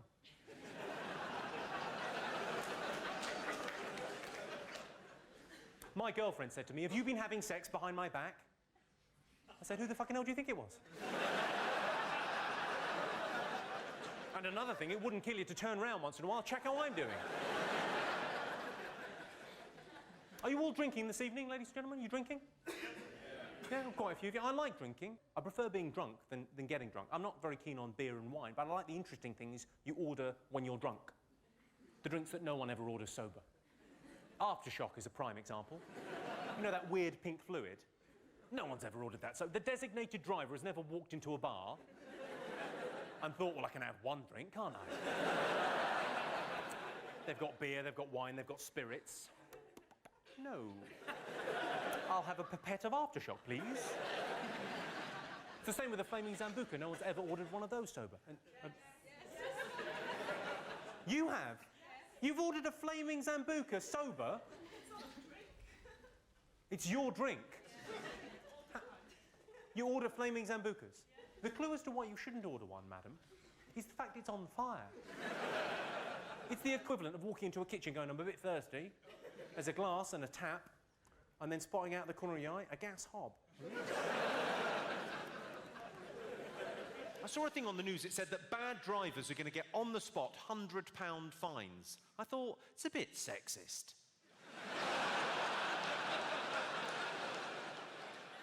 Do you understand that? Yes, you did. Yes, you did. I'm not being sexist. How could it be? Some of my best friends are slags.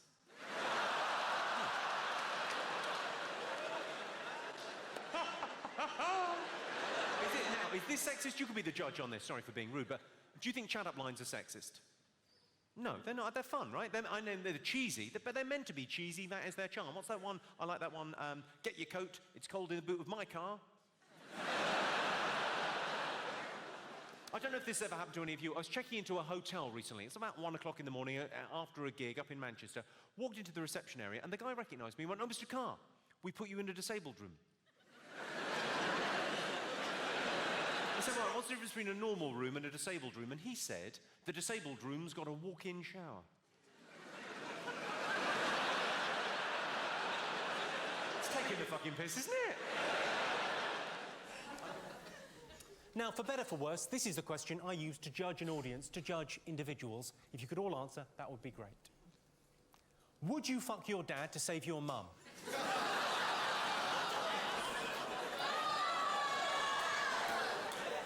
I don't know why you're looking so upset. It's easier for girls. He's ugly! He's ugly. Imagine that being a factor. Imagine thinking, yeah, I would fuck my dad, but he's not a looker. He's let himself go, maybe 5 years ago. Would you, sir? He's there. Oh, hi.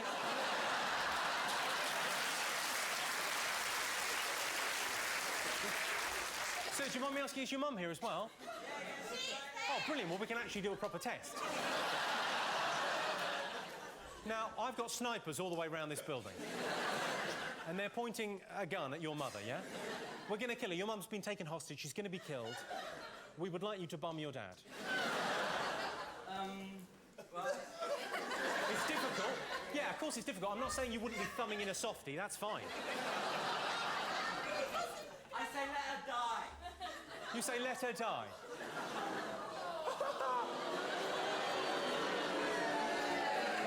Sorry, hang on. We're not in Norfolk. What are you booing? You're booing a man saying, I wouldn't bum my dad. Just take a moment to think about that. All right, so you've made your decision. Listen to Jimmy. It's all right. It's all right, Mum. It's all right, Mum. Is that your daughter there? Yeah. Same question to you.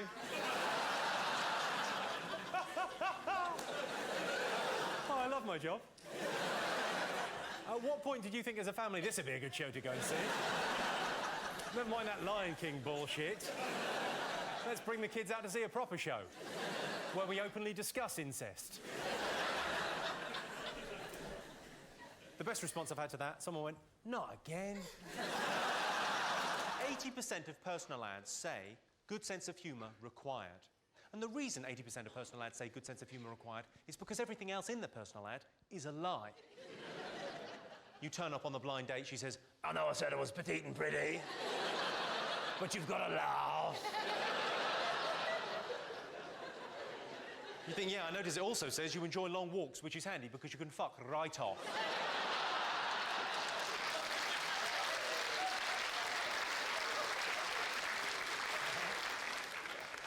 There's quite a lot of couples in. I can see lots of couples around the place. Have you all had the sexual history conversation? Not all of you, clearly. The sexual history conversation happens about 3, 4, 5 months into a relationship, and the woman says to the man, I'd like to know about your sexual history. And the man thinks, oh, no, you fucking wouldn't. But the woman doesn't just ask once. She keeps on asking until she gets a result. Yeah? I had this recently. I was cornered. I had to have the sexual history conversation. I had to list every woman I'd ever been with, from the girl I lost my virginity to, right the way up to her. And that is where I should have stopped.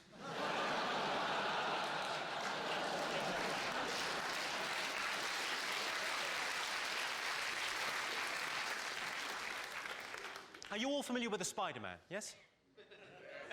The sexual practice. Don't panic, I'll explain. The Spider-Man is a sexual practice whereby you're making love to a woman from behind. That's key to this operation. You're just about to arrive. You've got your happy face on.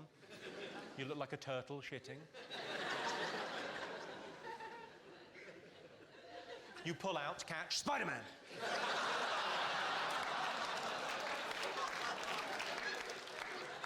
The only reason I could possibly think of to order a flaming Zambuca when sober is if you meet a girl and she's something just a little bit special. Yeah? Maybe you've been out on 2 or 3 dates, you've established she's beautiful, she's intelligent, she's funny. You think you might be in love with her, you think she might be the one, but she's got a bit of a problem with facial hair on the top lip.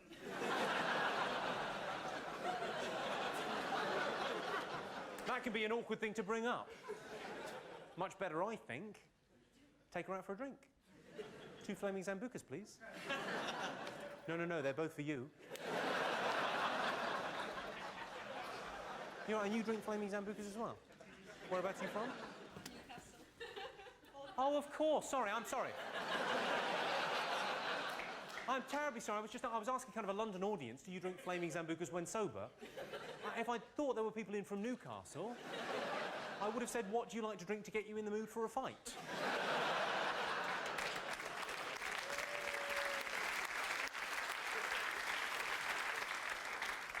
So what, you down here on the Rob, or what are you up to? So we sent you an email saying if you wanted to go out for drinks in Newcastle, we'd show you the better sites. The best sites in Newcastle? I imagine the one where you go... Oh.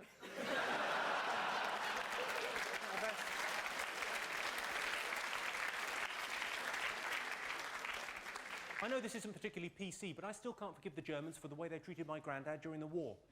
Passed over for promotion time and time again. On Remembrance Sunday, do spare a thought for the German ex-servicemen. At least our old soldiers are remembering winning. Now shit's their day out. I was in Germany recently doing a comedy gig. I was flown out there to do one of these corporate gigs. I thought, comedy, Germany, it's missionary work. Went out there, did a comedy gig. The gig went fine, but on the way back, there was about a 3-hour delay at the airport. Now, I thought, that's not a problem, I've got an iPod and a computer. I was quite, busying myself. I was quite happy. The guy I was travelling with, the guy that organised the corporate gig, was livid with this 3-hour delay. And he said, with no hint of irony, he said, yeah, say what you want about Hitler. At least when he was around, the trains ran on time. I thought, yeah, but think about where they were going.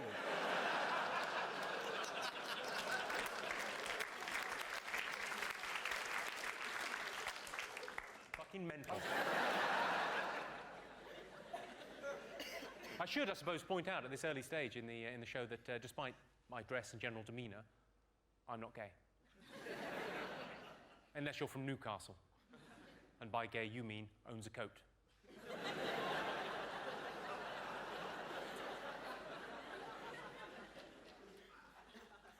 You're looking a bit disappointed there. Sorry, it's just homosexuality isn't my thing. No hard feelings.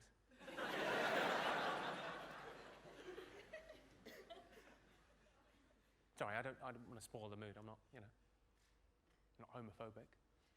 I'm not scared of you. It's fine, obviously some people are straight, some people are gay. That is fine. I'm what you might call a stray. I'm straight, but I'm socially gay. It means I'll notice when a female friend changes her hair or buys new shoes, but I won't accept your cock in my arse.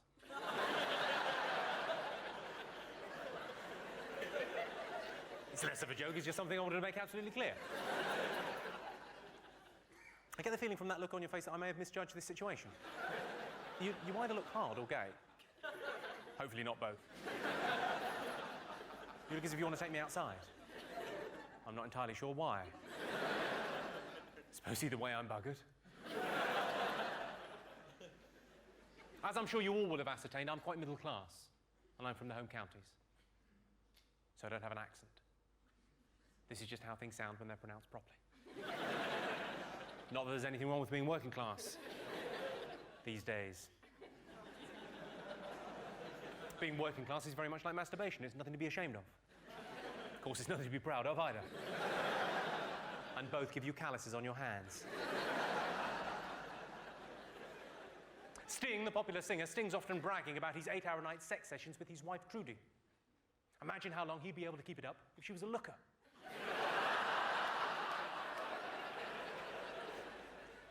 In Japan, they believe that tiger penis improves fertility. But I think, if you really want to get pregnant, you're best off using a man's cock.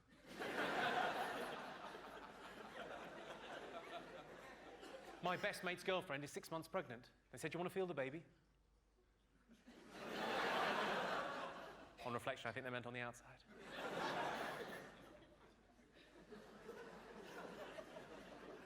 They say travel broadens the mind, except with Americans, which tends to widen the arse.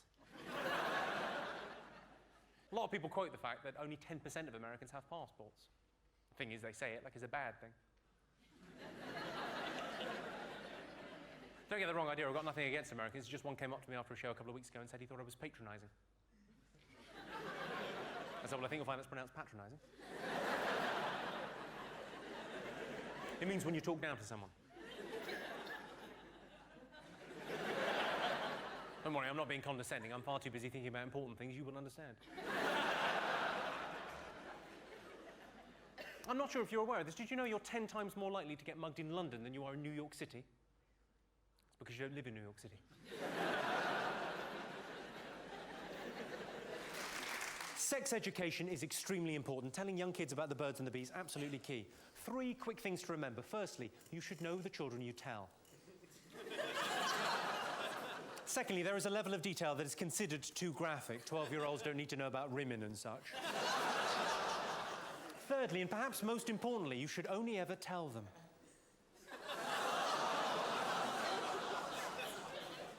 I've got a friend that told me her new boyfriend looked like one of the Proclaimers. I said, well, he can't. He either looks like both of them or neither of them. I like it when identical twins stand face to face, because when identical twins stand face to face, just for a moment you think, ooh, a vase. I've got a friend that told me she was scared of dwarves. I said, you're scared of dwarves? Are you also scared of normal-sized people when they're far away? If you're a dwarf and you're offended by that, grow up. I saw a documentary recently on Channel 4. It was all about faith. And in it, someone went, well, of course, Scientology is a made-up religion. I thought, as opposed to... So one of my favourite things is to get Christians talking about Scientology. Because the Christian will go, Scientologists, they're nutters, they believe in aliens. And then you can say to the Christian, what do you believe in again? It's a benevolent zombie that's coming back to save you, isn't it? Good luck with that, that will probably happen. Has anyone been to Belfast? Belfast, an amazing town, very friendly place. The amazing thing about Belfast, they can tell what religion you are just from your name. I went there with my friend, Rabbi Lionel. They just knew. You ever done this? Have you ever had an argument with someone that you really care about something you couldn't give a fuck about? I had an argument with a friend of mine that I've known for 15 years about whether tomatoes are a fruit or a vegetable. I mean, who cares? Also, it got me thinking, can't something be both a fruit and a vegetable? I mean, what if Graham Norton had a serious accident?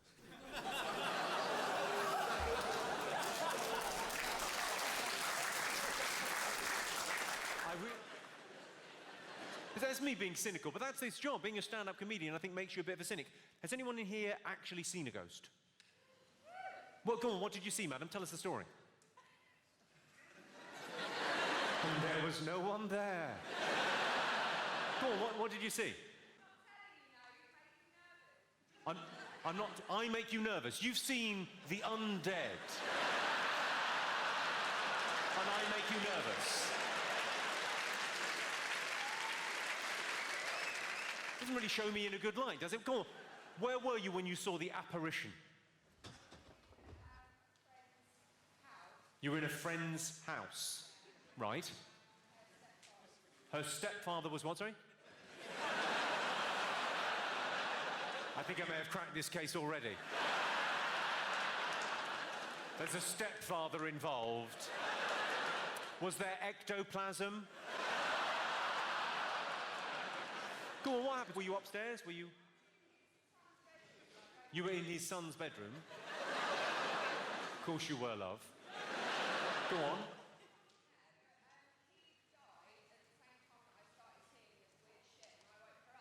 He had died. You should have mentioned that sooner. And then you started seeing weird shit. I'm loving this. There's a special name for people that have seen ghosts. Schizophrenic. All the best with your future. Quite an in-depth story. I'll leave it at that. Stepfather did something terrible. And you've recoded that memory. Of course, not all fat people are jolly. Some of them are women. You shouldn't be mean. Fat girls have got feelings. Mainly, they're hungry.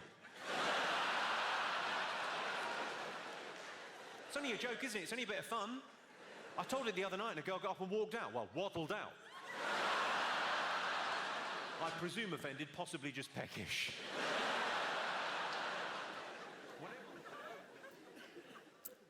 My girlfriend recently had a phantom pregnancy, and now we have a little baby ghost. It's quite a sweet joke, isn't it? It's not hurting anyone, and that's why every time I tell that joke, I kick a tramp. Even things up karmically. Who's got kids? You got kids? You've got kids? Okay, I've got kids. Well, I've adopted, but it's the same, innit? It's a family. Well, fostered, but as I say, there's a bit of paperwork, it's nothing. Sponsored. I've sponsored a child. Well, it's not a child, it's a panda. Well, it's a donkey. I didn't sponsor her, I gave her half an apple through a fence. That always gets the same reaction. It's always the woman going, that's not the fucking same. And the bloke going, have you? Good. As long as I don't have to see a fucking photo of it. A lot of men use moisturiser, but I'm old-fashioned. I just spit on my hand.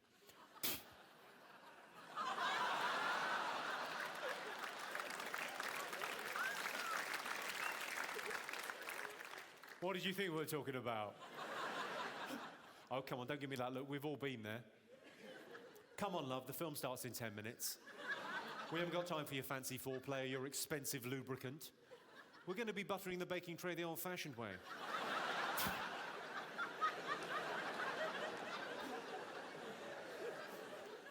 Ironically, buttering the baking tray is the phrase that will stick.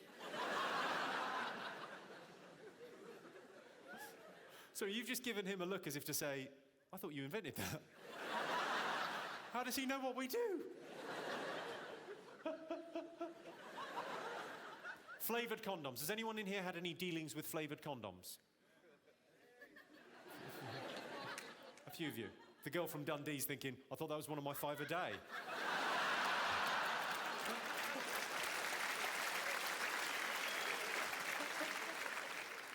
Another banana, lovely.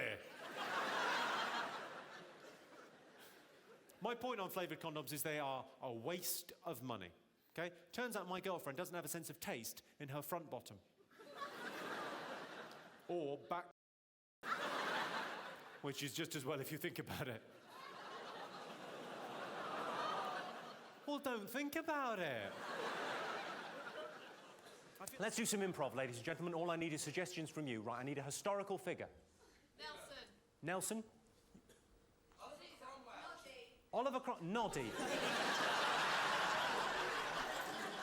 Yeah, very much a mixed ability group this evening, isn't it? Yeah. Oliver Cromwell, Noddy. Mother Teresa. God bless her. Mother Teresa, amazing woman, wasn't she? Very generous with her time. And although you do look at her and think, yeah, a little bit of moisturiser wouldn't have fucking killed you.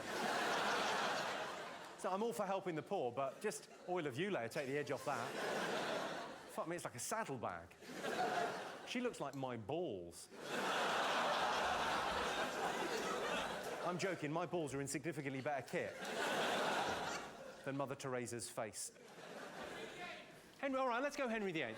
He's a classic. Let's go Henry VIII, okay? All we know about him was he was a bit, should we say he was aggressive towards women? He did what, sorry? He shagged loads of women? Yes. He was the king. It's not going to be tricky to get a date, is it? Hey, how you doing?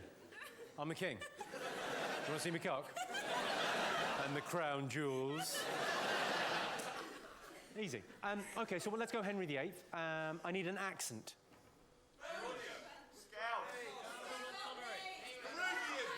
Peruvian? How optimistic are you?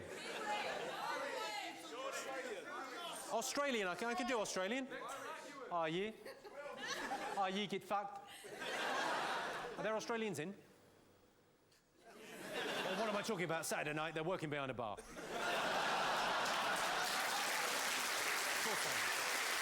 Okay. Right, I need a superpower. America? How's that helping?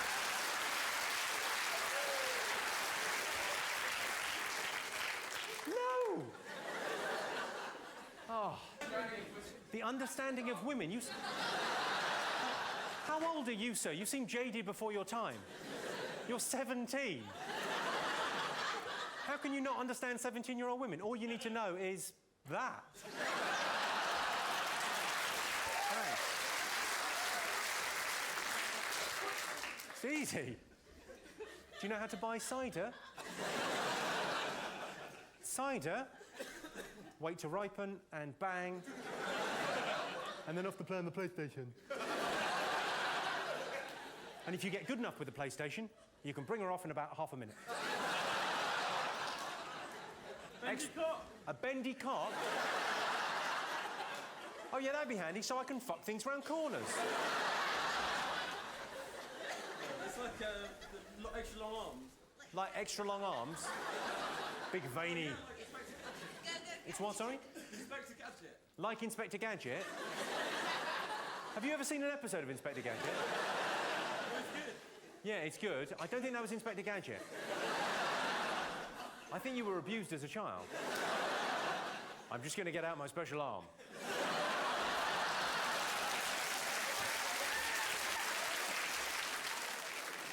Any other thoughts? Superpower. Read minds. I knew you were going to say that. Let's go for mind reading. Mind reading sounds like that's a good power to have. So, Henry VIII, Australian mind reading. Okay. I need a belief system. Any others? Buddhism. Muslim, yes. Because the great thing about Islam is they can take a joke.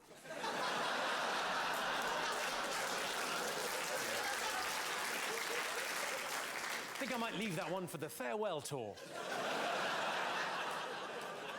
Go out with a bang, so to speak.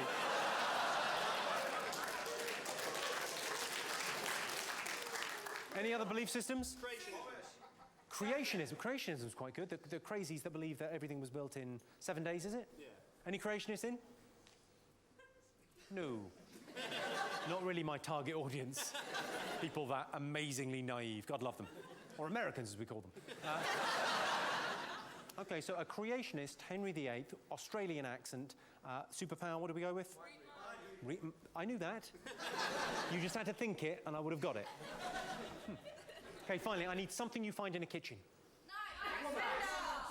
A woman?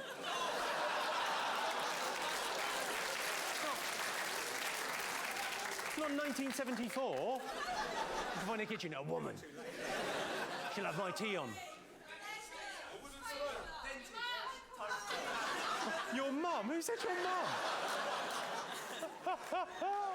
How old are you? Your mum. Your mum's in the kitchen. She'll make you tea and toast if you're nice. Mum. Your mum. That's what we're going for there. Okay. Right. So we've got Henry VIII, Australian accent, mind reading. He's a creationist. Your mum.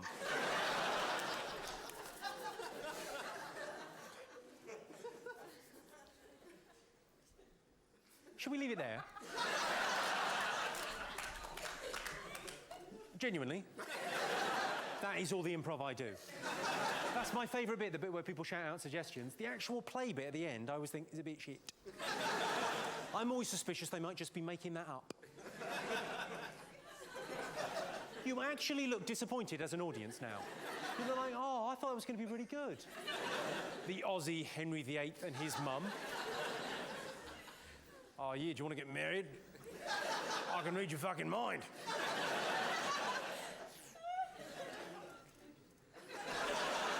How shit's that? What, sorry? I forgot your mum. All right, there's Henry VIII fucking your mum. You happy now? That's your mum. You happy? Did we miss out your mum? Is she getting fucked by the king? Oh, yeah.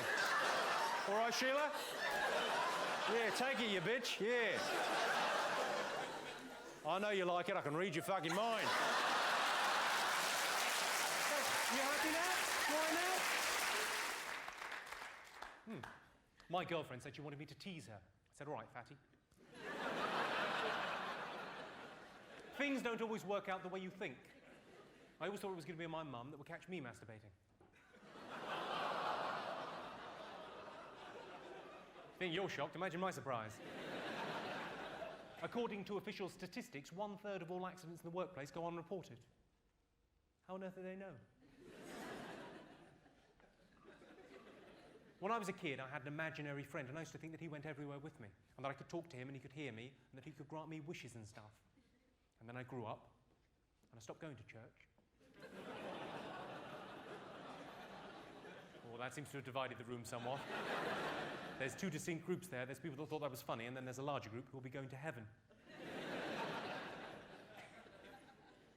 While we're on the subject of religion, I imagine there's quite a few people in here that go to Mass, or wherever Protestants go. Hell, I'd imagine, I know. Have you all seen the new Mel Gibson film? The Passion of the Christ. It's upset an awful lot of Christians. They're up in arms about it. He's made a film about the life of Christ, but he's tacked on this silly Hollywood ending where the hero comes back at the end.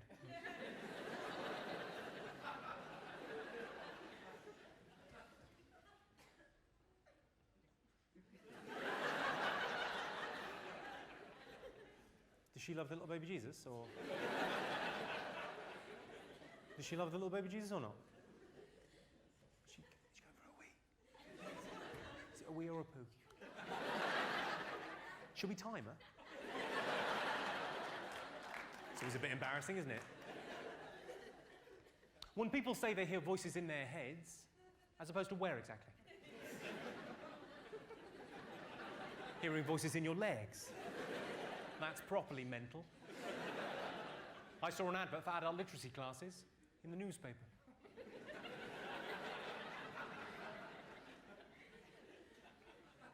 Are there any single men in this evening? Anyone single? You're single. Well, don't panic. I've got some advice for you. If you really like a girl and you ask her out and she says to you, I love you like a brother. Suggest a weekend in Norfolk. Unless you're from Norfolk, in which case it probably is your sister. So are you from Norfolk? You don't look like you're from Norfolk. You're from Thetford in Norfolk.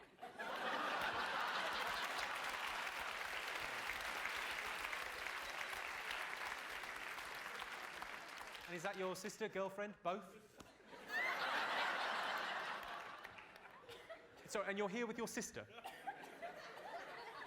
Not really, though. Saturday night out, I'll take my sister. She's a looker. Have you ever with the...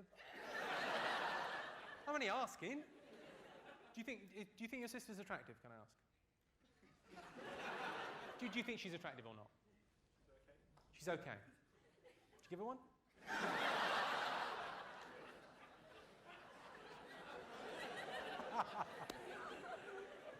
That was very low, sorry.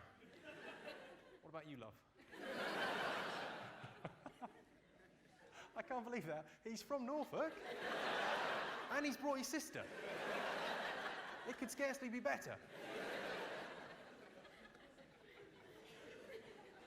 I'm amazed you didn't bring your mum. Did you split up?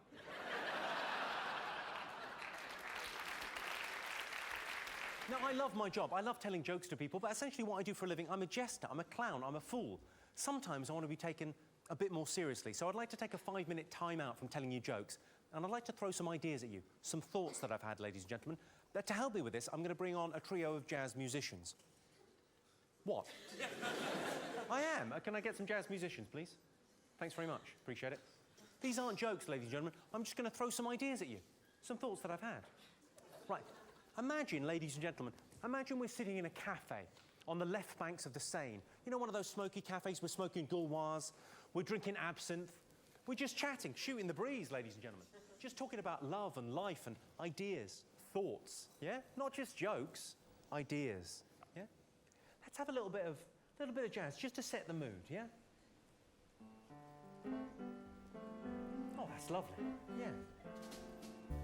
Maybe a little bit of atmosphere, so it's like a kind of smoky cafe. You know, a kind of smoky cafe? Yeah, a smoky cafe, not a cafe where there's a chip fat fire. Where did we get the smoke machine from? Duran Duran? I look like Heather Mills sitting too close to the fire.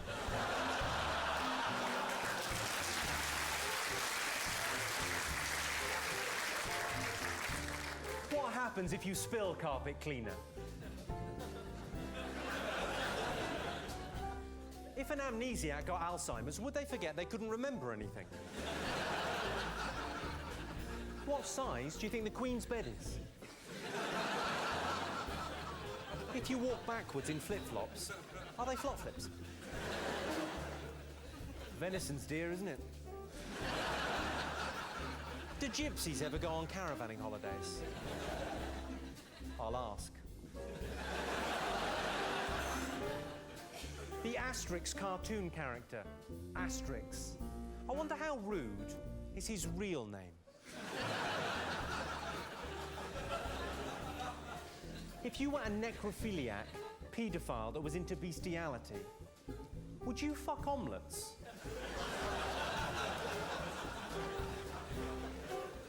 Churches are depressing. I mean, why build all of them in graveyards? My local church is raising money for a giant thermometer. Do you know the best cure for depression? Suicide. The Great Barrier Reef is all very well, but it doesn't seem to be keeping the Australians in. Consider the positive.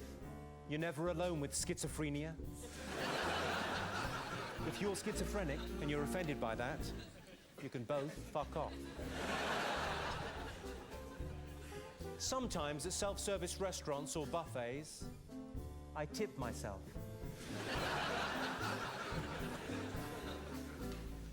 Bad enough if a spider lays its eggs underneath your skin and they hatch out. Worse if it's a goose. If you're 9 months premature, you're just a stain. When someone says, I hear voices, I always think, that'll be your ears. I was thinking, what is it that separates us from the animals? Fences. I'm not superstitious, but I heard about this guy that fell out of the 13th floor window of a building and he died. Spooky. I've had an idea for a shop selling used artificial limbs. It's called the second-hand store. A shoehorn. Sounds like the kind of thing a foot fetishist might get. I'm writing a book on dream interpretation. It's called You've Had Too Much Cheese. Why do gypsies call it a fun fair when it's clearly neither? I'll ask. A snail can travel over a razor blade without cutting itself. Or to put it another way, sometimes scientists get bored. Women blink twice as much as men. Brilliant. Think of all the stuff we can get away with. No, I didn't say anything. I was very disappointed when I went to Wet and Wild. It's a water park. We English are no good at foreign languages until we go abroad, where English is a foreign language. What was the best thing before sliced bread? Bread knife? No, massive sandwiches. If I had an optician's, I'd make them do the shop sign in a blurry font. No man is an island, except the Isle of Man. I'd like to get another tattoo, but I haven't got a tattoo. So what you like about pacifists? It's always darkest just before dawn, and we call that nighttime. Travelodge's slogan is nothing like a good night's sleep.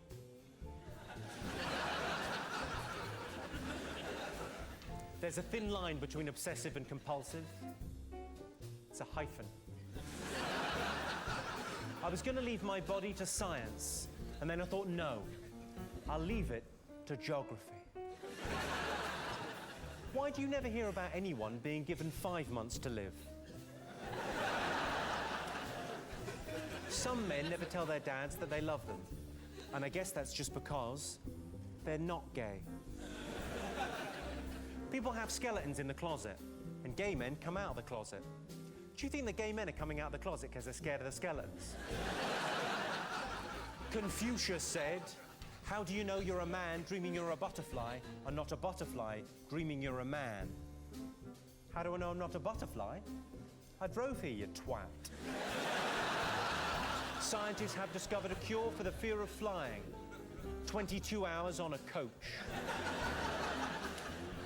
I went to see a hypnotist show and I really enjoyed it, which made me suspicious. Right, final thought. I had an out-of-body experience. I was beside myself. Well, that's quite enough of that sort of thing, I think, ladies and gentlemen.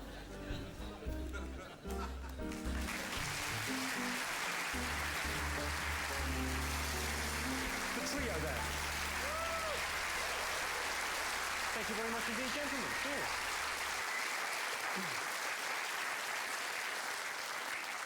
Mind you, let's hear it from all the heterosexual men in the room. Give us a shout, all the heterosexual men. I'm guessing from that expression, I can't remember which one heterosexual is. I'm not taking a chance. Maybe this is how they recruit them. The most annoying thing my sister does is that show, Chatty Man. That's the most annoying heckle that I get at gigs. I like it when people join in. I like a bit of a heckle and a bit of fun.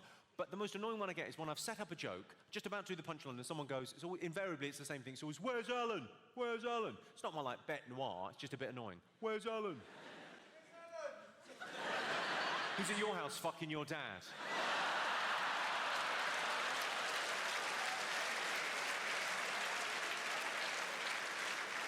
I think we all knew, including him, I think we all knew that was a trap. I could feel you as one going, hold, hold, hold. And then one brave soul over there said, no. I'm taking one for the team. Or rather, your dad is. Of course, not all gay people are happy, camp, and fun. Some of them are lesbians. If you're a lesbian and you didn't find that funny, you're surprising no one. Are there any lesbians in? No, my gaydar is pretty much honed in on this pair down there. Hello, how are you two? You all right? Yeah. Are you, I presume you're a couple? Married, yeah. You're married? Oh, congratulations. Fabulous. How long have you been married? Since October. Since October? My God, it's new and fresh. Have you even finished consummating the relationship? No. You don't know when you're finished, do you? That's one of the problems with your lifestyle choice. We'll just put that on hold. We'll be back in a minute. Well, so you're married, you're committed to each other. Well, it's maybe a crazy question to ask you because you're in this long-term relationship and you love each other, but what would it take to get you back on solids?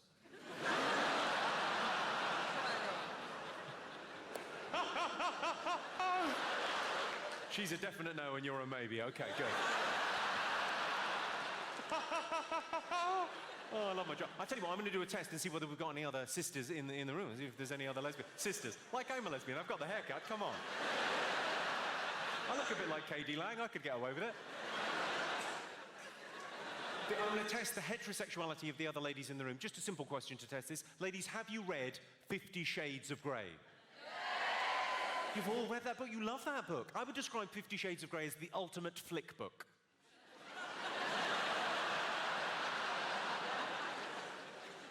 It was the best-selling book last year. What's the world coming to? It was the best-selling book last year. I can prove it. Last year, wettest on record. I think it's a very interesting book because, although it's not a great piece of literature, it's more gusset typing. It's interesting because it's pornography for ladies. That's what it is, right? And men, that book is in our houses, isn't it? 50 Shades of Grey is in our house, and we've not even picked it up. We're not looking at your pornography, ladies. We're not interested in your kind of pornography. We're very happy with the service broadband is providing.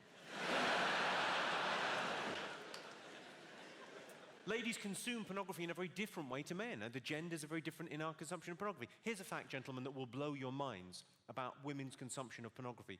Women watch porn films to the end. You know why? To see if they get married. Well, it's probably as good a time as any to talk about how political correctness works in stand-up comedy, because some people think it's a free-for-all. You can say whatever you want on stage because of freedom of speech. That is not the case. There are rules and regulations that govern what I do. Basically, how political correctness works in stand-up comedy is, if you're directly affected by something or involved in something, you get a free pass. You're allowed to joke about that thing. So, for example, homosexual people can joke about being gay. Disabled people can joke about disability. Black or Asian people can joke about race. Those are the rules. So, these two paedophiles walk into a park.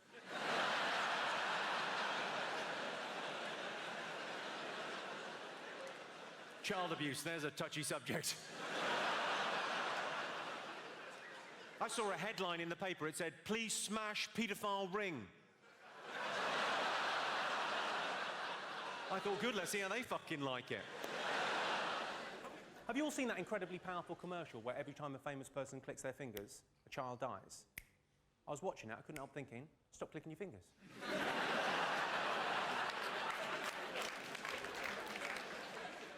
I went out to dinner last night, I killed 2 kids just getting the bill. For just £1 a day, you can feed a child in Africa. Sounds good, but I've checked, that's self-catering. I saw a thing on a notice board recently, they're organising a parachute jump for people with Alzheimer's. That's something that I'd pay to see. That's basically euthanasia. You all right, Grandad? You know what you're doing? I fought in the war. That's as maybe. 1,000, 2, 1,000. Are you my nephew?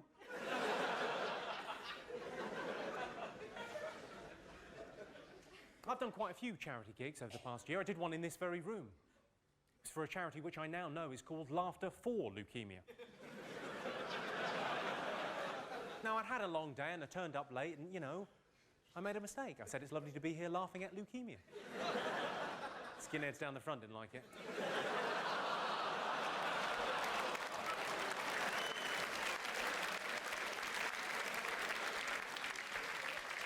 I was in Los Angeles last year. I did a gig for The Big Issue. They were relaunching The Big Issue out there, and they'd organised this big sort of gala gig. They asked me to do 5 minutes. I said it'd be my pleasure. And what they'd done, which I thought was quite interesting, they'd invited a lot of the homeless people along to the gig. So a whole section of the audience were homeless people, vendors of The Big Issue in Los Angeles. And I thought, what a brilliant thing, because you think hungry and homeless, but you don't think, you know, they could do with a night out. Night out's not the right phrase, but you get my drift. I walked out, I said, it's lovely to see so many bums on seats. This didn't translate, really. This is the problem with doing charity gigs for other people. What you want to do is have your own foundation, your own kind of, you know, your own charity. That's the brilliant thing that kind of big A-list celebrities get to do. They get to have their own charity. I'd love to do that. Look at Michael Jackson, he's got his own charity. The Neverland Foundation. They fly sick children. What, good-looking sick children?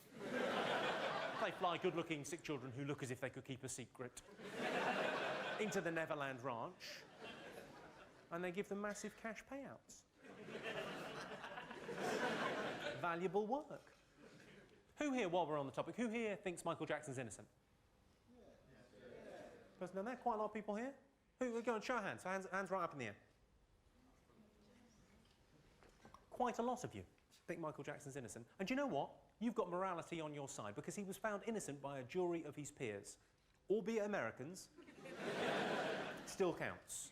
I wouldn't have bothered with the whole trial. I just would have stood up in front of the jury and simply said this. If I was a billionaire paedophile, and I'm not, but if I was a billionaire paedophile, I definitely have a fun fair in my back garden. He couldn't be any more dodgy if his house was made out of sweets.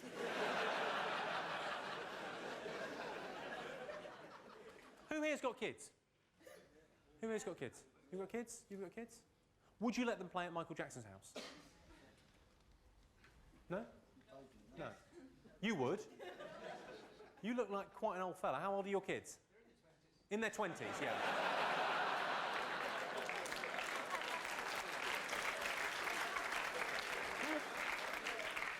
Would you have let your children play at Michael Jackson's house when they were about 12? No. For $10 million? You'd have to think about it. A lot of men like it when the collars and cuffs match, but I wouldn't want to date a bald lady. That took you a while to get. Apparently, women like chocolate because it stimulates them in the same way as sex, which I think goes some way towards explaining the popularity of the chunky Kit Kat. I've never found chocolate to be an aphrodisiac. The only way a chocolate bar is going to help my sexual performance is if I use it as a splint. Or bait.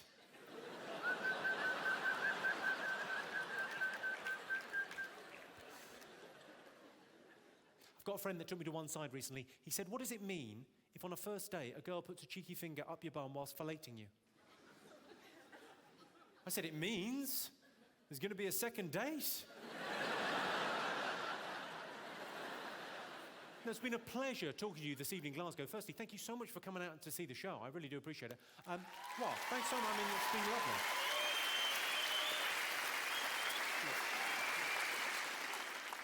Couple of quick things just before I go. If you've never seen a Punch and Judy show, I don't want to spoil it for you, but the man behind the curtain is a paedophile. A lot of people don't think paedophiles should be allowed to live anywhere near schools, but it does reduce their carbon footprint.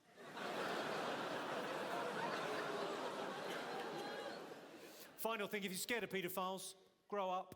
Does anyone know, do you know what you're meant to do if you're stung by a jellyfish? Wheel it. Yeah, piss on it, wheel on it. It's exactly the right answer. I didn't know that. I got told. Everyone told me. I went on holiday. Everyone told me if you get stung by a jellyfish, you're meant to pee on it. Yeah? I'll tell you this much. It doesn't work as well on shark bites. The boys' family were livid.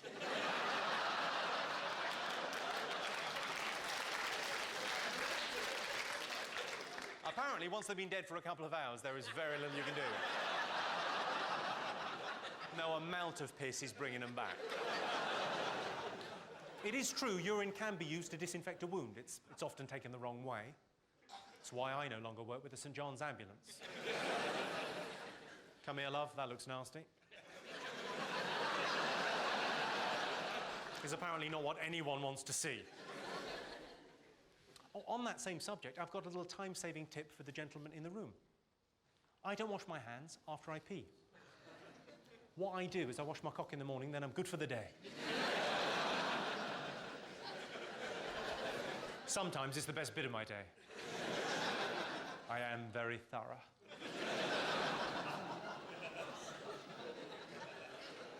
Do you know what you're meant to do if you're attacked by a bear? Does anyone know? Shit on yourself.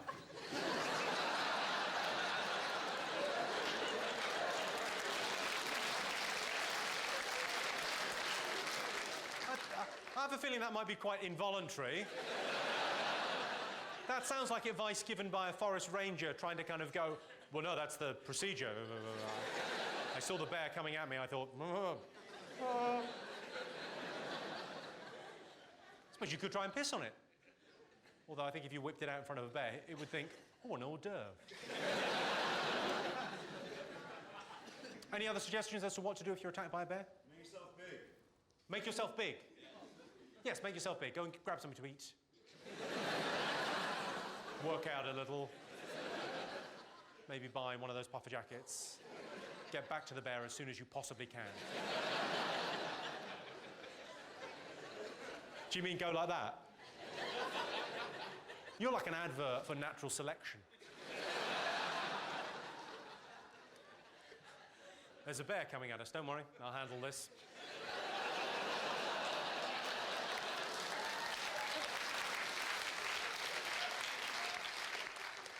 I imagine the bear would think, oh, look, Monster Munch.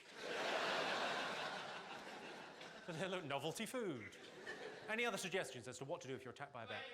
Play dead is exactly the right answer. Do you know why you're meant to play dead? It's to get used to how you're going to be in a minute. Just so there's less mess. A snake bite isn't going to kill you, unless, of course, you're allergic to cider.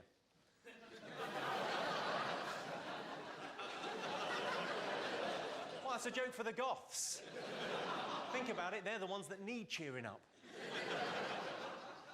I love swearing, I've always quite... Oh, you all right? Sorry, what was that? I missed a bit of chat. Hi. Sorry, it's not the telly. If you talk, I can hear.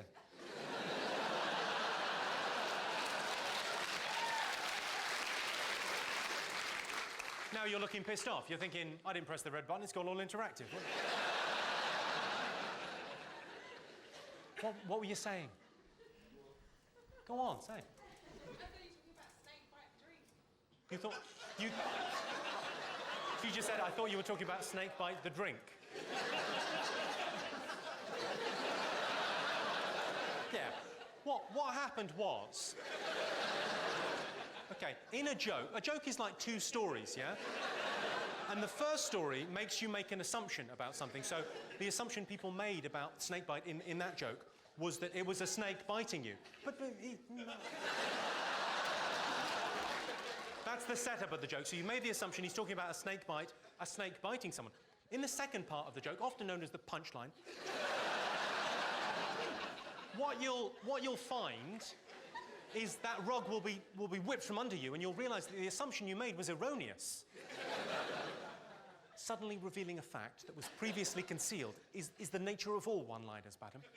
So in essence, I was talking about both snake bites, the thing that happens when a snake bites you, and also the drink. No problem at all, it's lovely to help.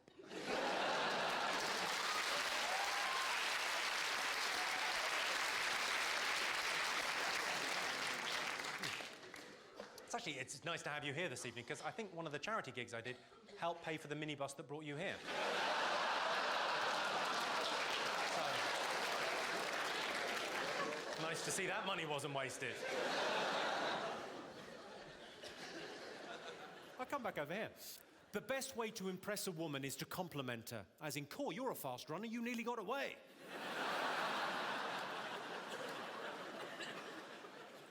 We all know that no means no. But what does it mean when they shout help? Means the gags come loose. Two things really annoy me. You know when you buy stuff and it comes in that super hard plastic that you cannot get a start on? Do you know the stuff I mean? And you end up chipping a tooth. And then you go and get scissors. You'd never dream of getting the scissors first. You think, I'll try my teeth. Ah. And then the worst thing is when you bought scissors and they've come in that stuff. That annoys me, that and genocide. Oh. Backseat drivers, they're all the same. Why are we going into the woods? Please let me go. I tell you what I love, and I bet you all love it too. I love the snooze button. Do you love the snooze button? Yeah. Love the snooze, because after 8 hours sleep, I tell you what I need, a nap. Strange but true, isn't it? I wake up in the morning, I'm more tired than when I went to bed the night before. I wake up thinking, I'm exhausted. How tiring is sleep? I need 10 minutes just to take the edge off that. Have you got pets? Who's got pets, yes? I can't have sex if the dog is looking at me. It's those big eyes looking up as if to say, what are you doing? And that's why I didn't fuck a dog. We made love.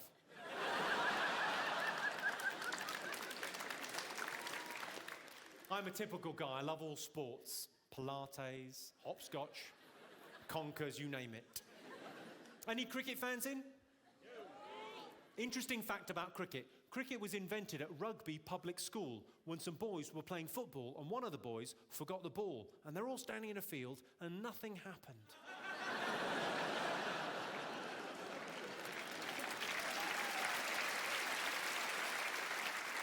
I like the developments that have been made in cricket over the years. Initially, there was Test cricket. That takes 5 days of your life that you don't get back to play.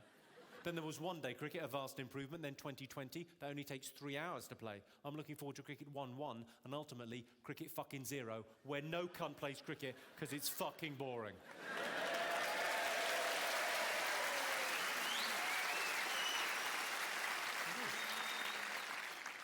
The Paralympics, that is what sport should be about. Did you watch the Paralympics when it was on in Beijing? Inspirational or inspiring global event. About 3 people saw it, it would appear. I don't know how to describe it to people that didn't see the Paralympics. It's sort of like, the Paralympics, it's sort of like a children's book where all the broken toys have a picnic. Well, you can get off the high moral ground if you didn't even fucking watch it. I had a favourite event, and all the events are interesting, I think, because you're watching sports that you've seen before, sports that you've taken part in, done in a different way because they're being done by disabled people, so you're getting kind of a different angle on it, different rules, yeah? So they're all interesting. My favourite, and you've got to promise me, look this up if you think I'm making it up. Google it when you get home and have a look on YouTube, treat yourself, it's awesome. Paralympics, the blind football. Okay, so they get a normal, I'm not talking about Stranraer. Okay, so what they do in the blind football at their Paralympics, they get a normal football, normal standard issue soccer ball, they put a bell in the ball, and blind people play football. Their spatial awareness is that good, they could tell where the ringing is, find the ball, not only find it, kick it, and score a goal. How fucking awesome's that? And Team GB got silver. Gold went to some kittens. I don't know how they got into the stadium. Presumably no one saw them. And there was an unfortunate incident when the referee blew the whistle for the final time, someone kicked his face off. As you'll be aware, I'm very comfortable talking about disability on stage because disabled people are part of our community, part of our societies, of course they are, but also disabled people are the most patronised group within society. Everyone patronises the disabled. It's like a national pastime. Here's a good example for you. If you've got any building in this country with more than 4 stories, there's a limit on the number of wheelchair users that can be in that building at any one time because what if there's a fire? If there's a fire, throw them out the fucking window. What's he going to do, break his back again? What's he going to be, double paralysed? You heard about Dave, he's been double paralysed. It's pretty bad, he's got to go around in 2 wheelchairs.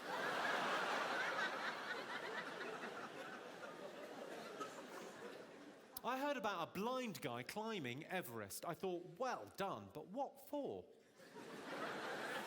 The view? Surely the great advantage of being blind is there's no need to travel. Get a foot spa and a heat lamp, you could be fucking anywhere. Speaking of which, I'm thinking of starting a charity sending blind kids to Disneyland. Well, telling them.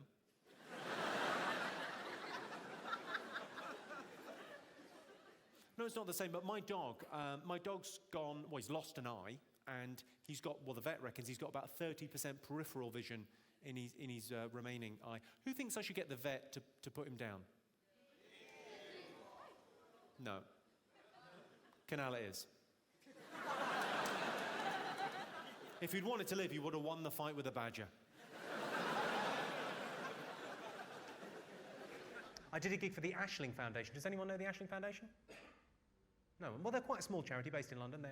They're an Irish charity, and what they do is they take Irish builders and navvies that came over in the 1950s and 60s, and these are older guys, they've fallen on hard times, they give them pensions and retirement homes on the west coast of Ireland.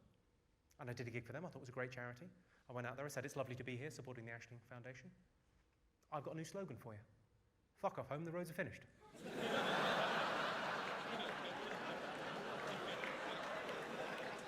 Apparently they're famous for their sense of humour. Oh no, they're fucking not. The other charity that I did a gig for last year was Stonewall. You know Stonewall, the largest gay charity in Europe? I did a gig for them up in Edinburgh. I went on, I said, it's lovely to be here in Edinburgh. I'm not sure about supporting Stonewall. Sure, maybe if we raise enough money, maybe one day we'll be able to find a cure. But I'm not sure there's anything wrong with being gay.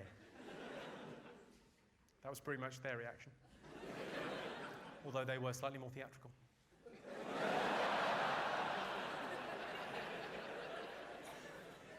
I don't want to sound callous or unkind or cruel,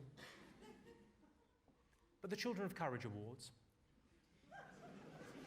How much courage does it take to get poorly?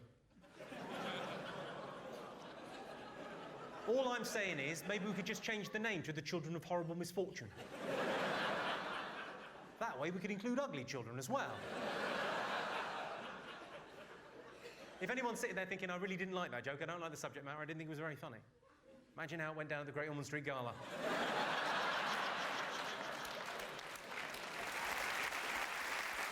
I was in Edinburgh last year. I saw a sign in a window. It said, watch batteries fitted. I thought it was probably not the best show on. There's a sign up in my street saying the priorities of the traffic lights have changed. There's another sign saying, children, please drive carefully. I was driving on the motorway, I saw a sign on the back of a truck, a little sticker, said, how am I driving? I thought, well, if you don't know... I've got a sticker on the back of my car, it says, keep your distance. I just need a little space right now. It's not you, it's me. You've got a question? No, I've got one of those, right? You've got one of those? In the curry house near where I live. Yeah. Try one of our curries, you'll never get better.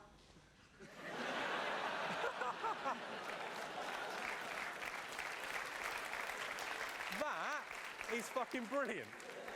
Do you think they mean it to be like that? Sorry, I don't know if everyone heard. It was the, in the curry house near you live. It says, try one of our curries, you'll never get better. That is fantastic. I saw a sign in the park, it said, remove dog nuisance, so I shot a poodle.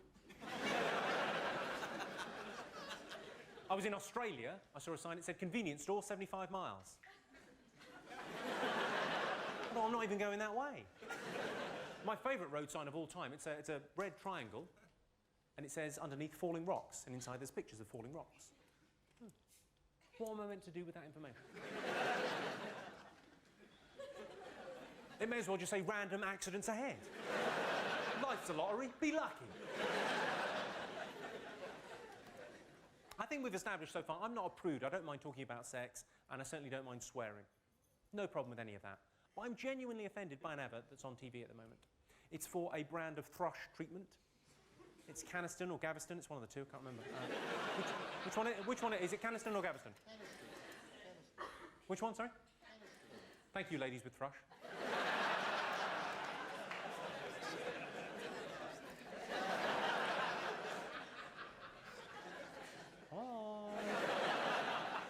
The reason I'm offended by it is I just don't see the point.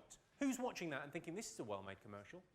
I like the actors, I like the script, I like the sort of tagline at the end of the ad. I'm going to buy some of that. I don't have thrush, but I'm going to buy some. Or who's sitting there going, that looks interesting, I might buy some of that. I'm baking bread down here.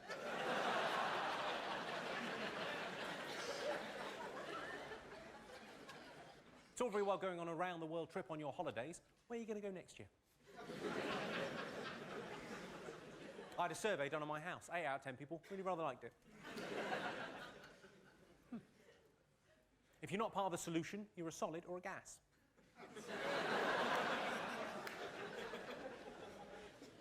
I was in a club last week. I saw a sign outside the cloakroom. It said £1 per item. So I bought a coat. I was in a restaurant. I asked the waiter where the gents was. He said, just go down the stairs.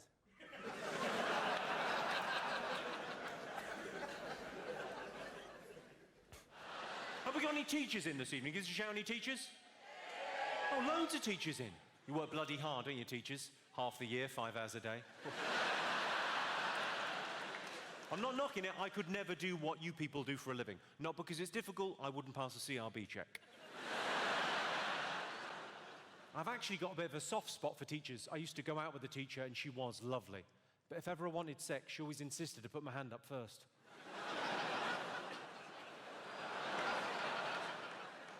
That is ruder than it first appears. You're welcome. Have we got any special needs teachers in? You teach special needs? Oh, there was a woo over there. What's your name, madam?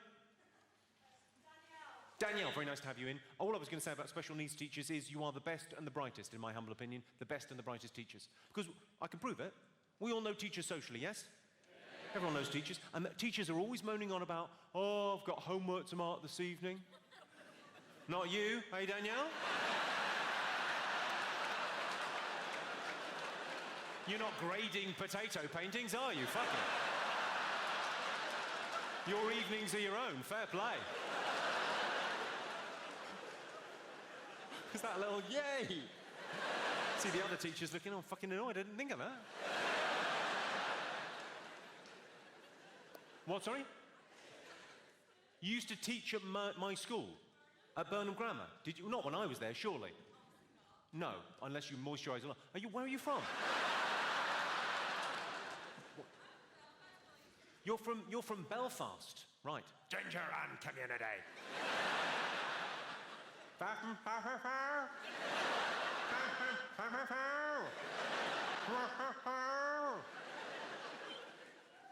was just saying what you said to me back.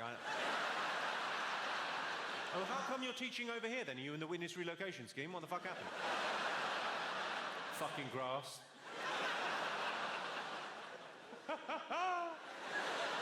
What do you teach? What subject? What, sorry? English? You can barely fucking pronounce.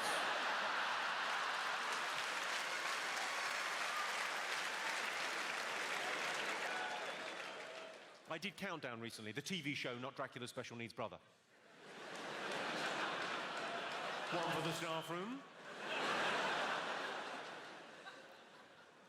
And I got asked when I did Countdown, I got asked by every man that I know, everyone asked me, how fit is that Rachel Riley off of Countdown? How attractive is she when you meet her? And it wasn't like a rhetorical question, they wanted me to answer. And I thought, well, I should be able to say how attractive a work colleague and a friend is without sounding misogynistic, without being sexist, shouldn't I? You be the judge. Rachel Riley, let me put it this way. I would crawl over broken glass to suck the cock of the last man that fucked her.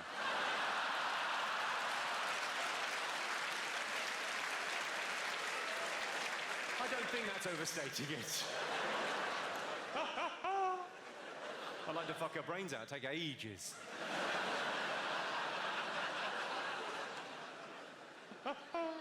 Now, I should warn you there will be some audience participation this evening. Apologies. And the only reason I mention it explicitly is because sometimes when I ask someone a direct question, they get a bit flustered.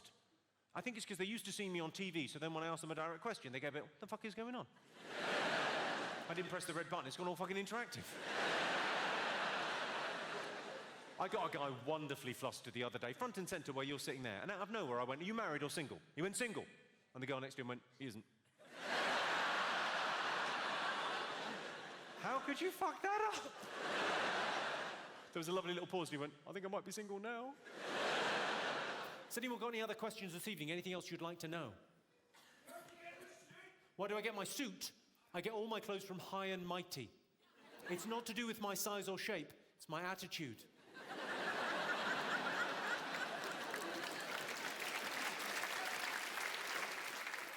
This is actually a suit for an 8-year-old giant. I don't know why that's a giant. It's more like a thunderbird. You get the idea. Any other thoughts, questions? How much money am I making from this gig? Well, I'll put it in terms that you'll understand, sir. 100 money.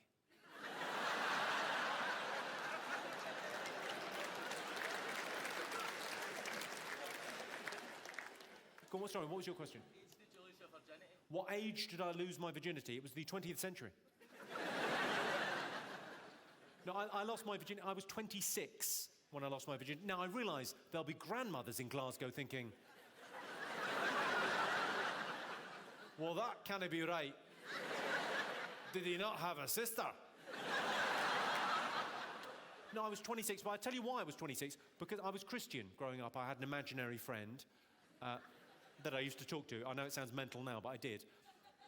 So that was part of it, but partly I wanted it to be special. Well, not special, but consensual. And then I got to 26 and I thought, fuck it.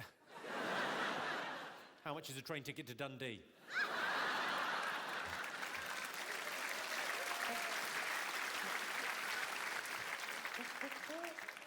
Any other thoughts? What, sorry? What's my favourite song? I would say probably Sweet Caroline. Where it began, I can't begin to know it, but then I know it's growing strong. First there was spring, then spring became the summer. Who'd have known it can... Well, sorry, I could have just gone on there.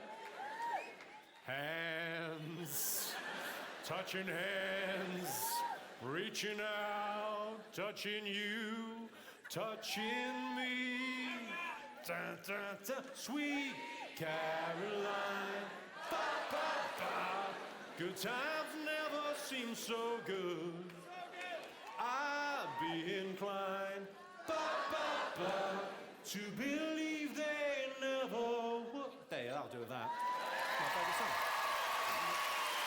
Yeah, do some karaoke halfway through, why not?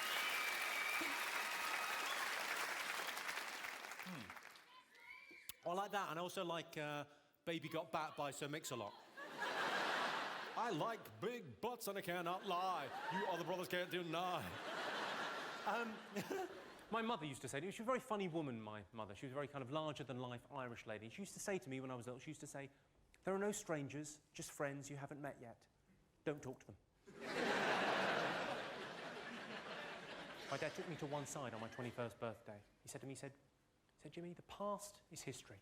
The future is a mystery. Right now is a gift. That's why it's called the present. I said, what, you didn't get me anything? Again? A wise old man once said to me, he said, people never really listen, they're just waiting for their turn to talk. At least I think that's what he said. I was driving through a very rough area of South London. I saw a big police sign by the side of the road. Big yellow and black thing. It said, violent crime here. Tuesday. 7:30. Can you help? No, I appreciate they're trying to bring communities together, but I don't even approve.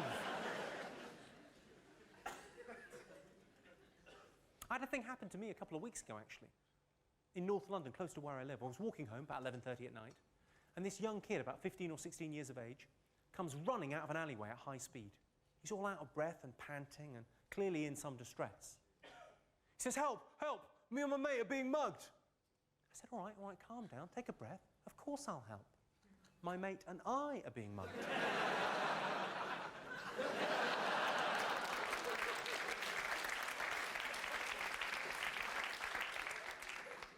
In the pursuit of scientific answers, animals have been tortured for the past 100 years. They're still not talking. I'm starting to think they don't know anything. I saw a brilliant bit of medical research that's been done recently. They've come up with a new product. It's like Viagra. It's like a Viagra inhaler that will give a man an erection within 30 seconds. Correct me if I'm wrong. A Viagra inhaler that will give a man an erection within 30 seconds. That's a blowjob. Another company spent hundreds of thousands of pounds researching the Atkins diet and came to the conclusion that it can cause depression. Now, I could have told you that without any need for research. That's just deductive reasoning. Everyone knows fat people are jolly.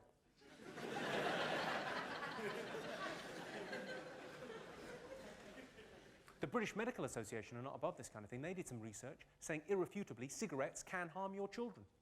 Fair enough. Use an ashtray.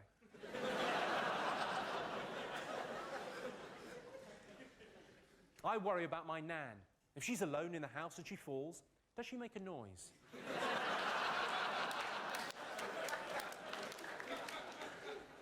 I'm joking. She's dead. I do try and see the positive when something bad happens. You know, if somebody close to you dies, it's always a good idea. Move seats.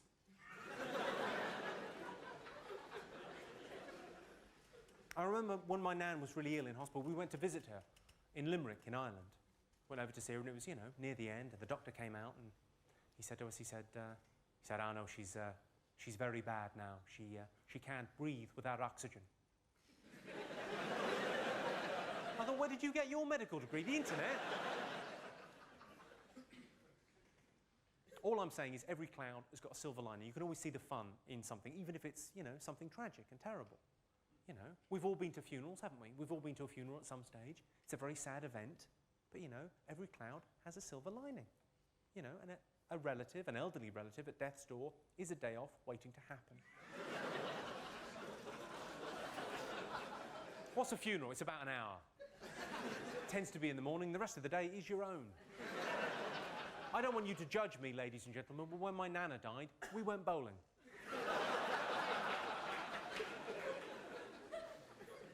Not immediately on hearing the news, but that afternoon after the funeral, we went bowling.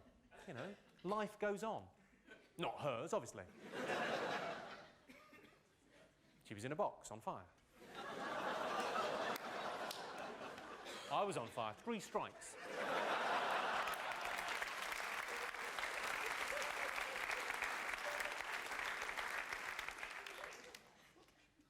Old bit, I could see a couple of kind of older gentlemen. How old are you, sir? You look a little bit older than... Yeah. 70. Well, 70's quite old, I think. Yeah, nice to have you here, sir. Nice age range. What do you do? Fine, well, you've earned that, frankly. Some of these fucking layabouts. I bet it was different in your day, wasn't it? 70, I bet you were loving the anti-German stuff, weren't you?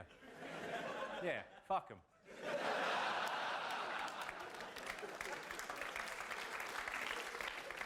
Do you know what? PC or no PC, we won it fair and square. The thing I was going to say was, I've been told this once. Have you ever said to anyone, yeah, the problem with your generation, you think you invented sex? You ever said that to anyone? No. Yeah. My granddad said it to me. He said, the problem with you lot, you think you invented sex. I said, all right, Grandad, have you ever fucked Nana up the arse, pulled out and come on her tits?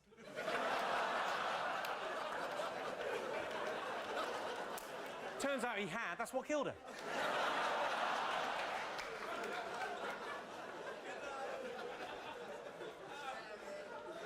What? What's the matter with that? And don't you dare be offended by that, you know, by there being a 70-year-old man. I bet you were crazy for it in the war. Jesus, what, there being a war on, I bet you got more poontang in those years. Yeah, we could all die tomorrow. It's the best chat line in the world. Who are you here with? She looks mortified. You all right? I'm glad. I can only apologise for the last bit of material about the granddad with the bum sex and the coming. Because I imagine what I've created is the longest journey home ever.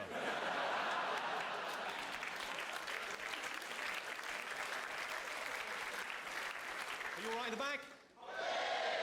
Excellent. It's nice to hear that, because often when I go to comedy shows, and I go to them all the time, I love coming out to see live comedy. The thing is, though, if I'm sat right at the back, I'm a little bit disappointed. I always get my ticket and go, oh, for fuck's sake, I'm fucking miles away. But there are, of course, advantages to being right at the back. You get more of a sense of theatre, of people coming together and sharing a sense of humour. What a wonderful thing that is, the great British music hall spirit. And also, if you're right at the back, this sort of thing won't happen. I fucked your mum.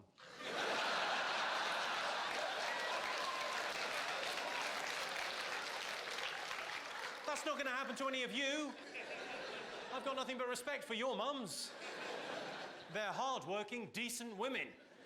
Your mum still owes me a tenner. I'm joking. I owe her a tenner. Bluff. I'm your real dad. Kidding, no one knows who your real dad is. That isn't your mum there, is it? Sorry.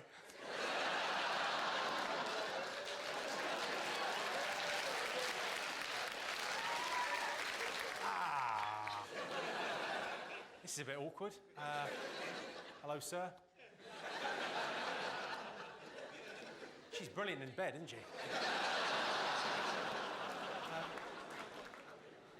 What, sorry? I don't remember her. What, that's the thing that annoys you? Not the fact I fucked your mum, the fact... You don't even remember fucking my mum. Well, thankfully, you all seem to be laughing. You all seem to have taken that quite well. What's your name, sir? Julio.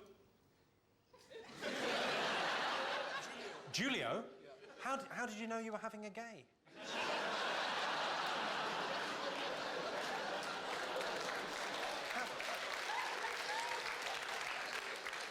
What were you thinking as you gave birth? You think, oh, I hope he's a little bender. I'll tell you what, I'll call him Julio.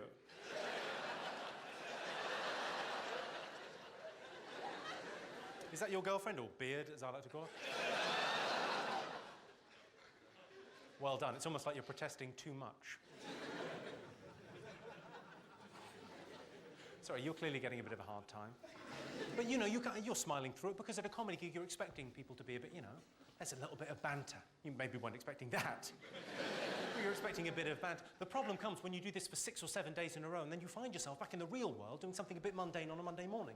I don't know, maybe buying stamps at the post office. And there's a bit of cheeky banter between you and the lady behind the plexiglass. Saw you on TV on Friday night. Did you? What do you think? Well, you're clearly no match for Jonathan Ross. Well, that's interesting, because I fucked your mum. Don't cry, I'll go.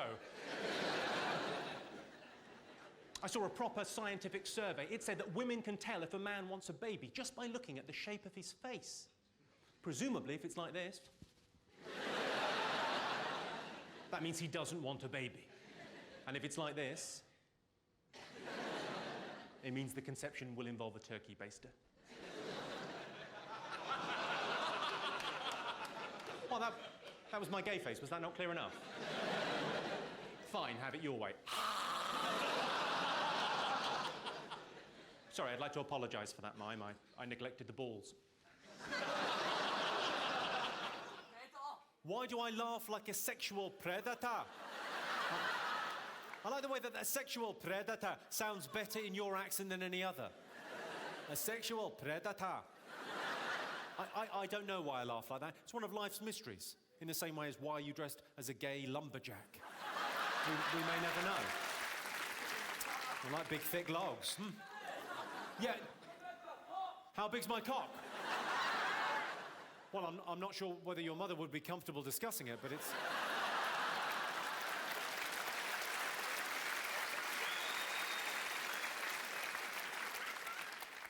Truth be told, it's quite small, but it smells like a big one.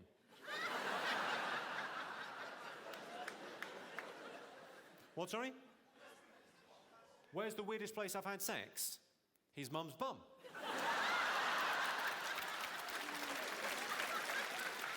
Classic.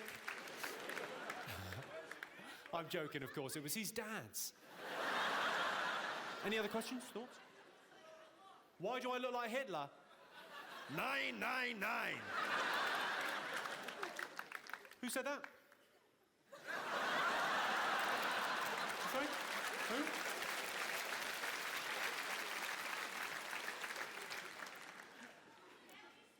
What hotel? Ah, well, it's quite a posh one, so it'll have to be your place.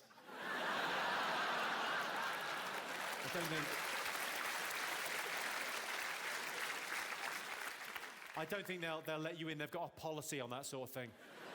And even though I'm not paying you, it looks like I am. Yeah, go on. Best audience. What, sorry? Where's your best What's the audience? best audience? Well, without being sort of, sycophantic, sir, without sucking up to you, he said in a very patronising manner.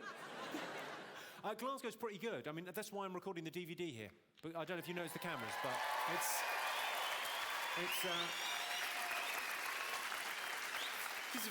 just a fun place. I'll tell you a quick story about Glasgow, just before we move on. I'll tell you the reason I'm recording the DVD here. The first time I ever came to Glasgow to play at the Stand Comedy Club, I got in the back of a taxi, yeah? And I said to the bloke, because I wanted to make a reference to where was rough in town. So I said, excuse me, driver, where's rough in Glasgow? And he said, for you, everywhere.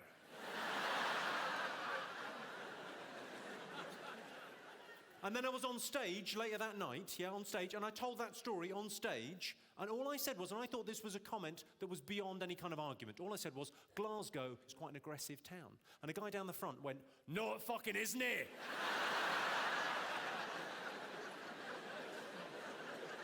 No hint of irony, no, it fucking isn't it? I thought this place will do for me.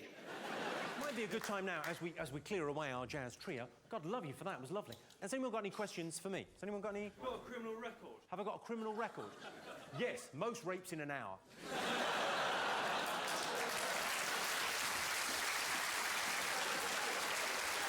I'm going to take a photo of you, ladies and gentlemen, lest I forget you. You know, well, it's a big deal for me, recording a DVD. I thought I'd take a little photo.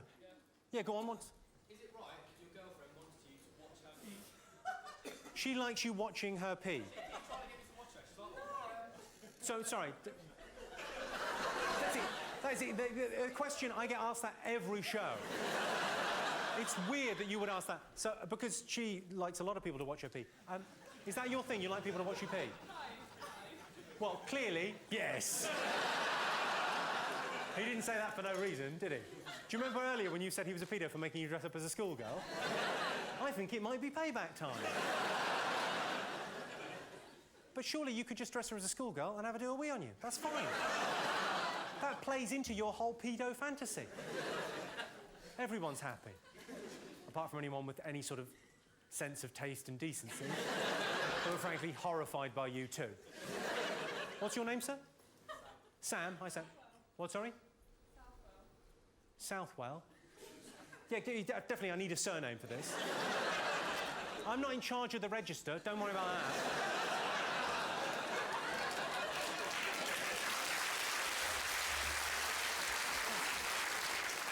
So, what is it about being watched pee that you enjoy? Well, just tell us, we're all interested to know. Well, you do, so... It's not like that. What is it like? pour a glass of water, we'll all find out.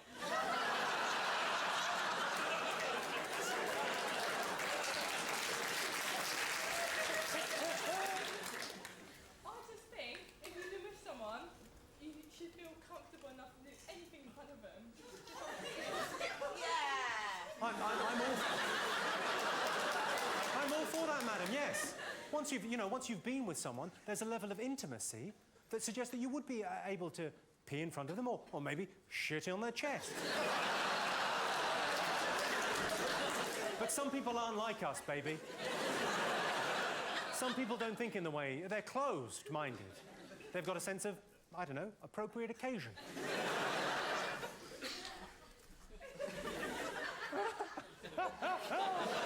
It's all right, we're not taping this for... Oh, no, we are.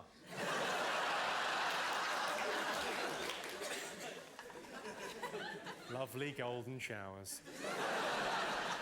Any other thoughts? What car do I drive? I don't actually drive a car, sir. I roll in one. Motherfucker, yeah, with the bitches in the back, yeah. How you do?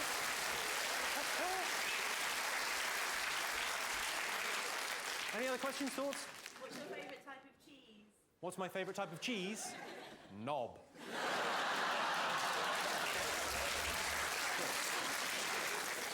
Where's the best place you perform? The best place I've performed? I'd have to say In Your Girlfriend. It's the law. It's the law. I have to, I'm sorry. I saw a headline in the paper. It said, "Man held after rape." I thought they cuddled. I called the rape helpline centre. They suggested I bought a balaclava. PC has gone mad. You can't say Siamese anymore, so I guess my cat is a conjoined twin. Speaking of hilarious birth defects, did you all read about that little girl born in India with 8 limbs? Incredible. She was born into a Hindu family, so they thought she might be the reincarnation of a goddess. Or a spider. But the test for that is pretty simple. They just pop them in a bath and see if they can get out on their own.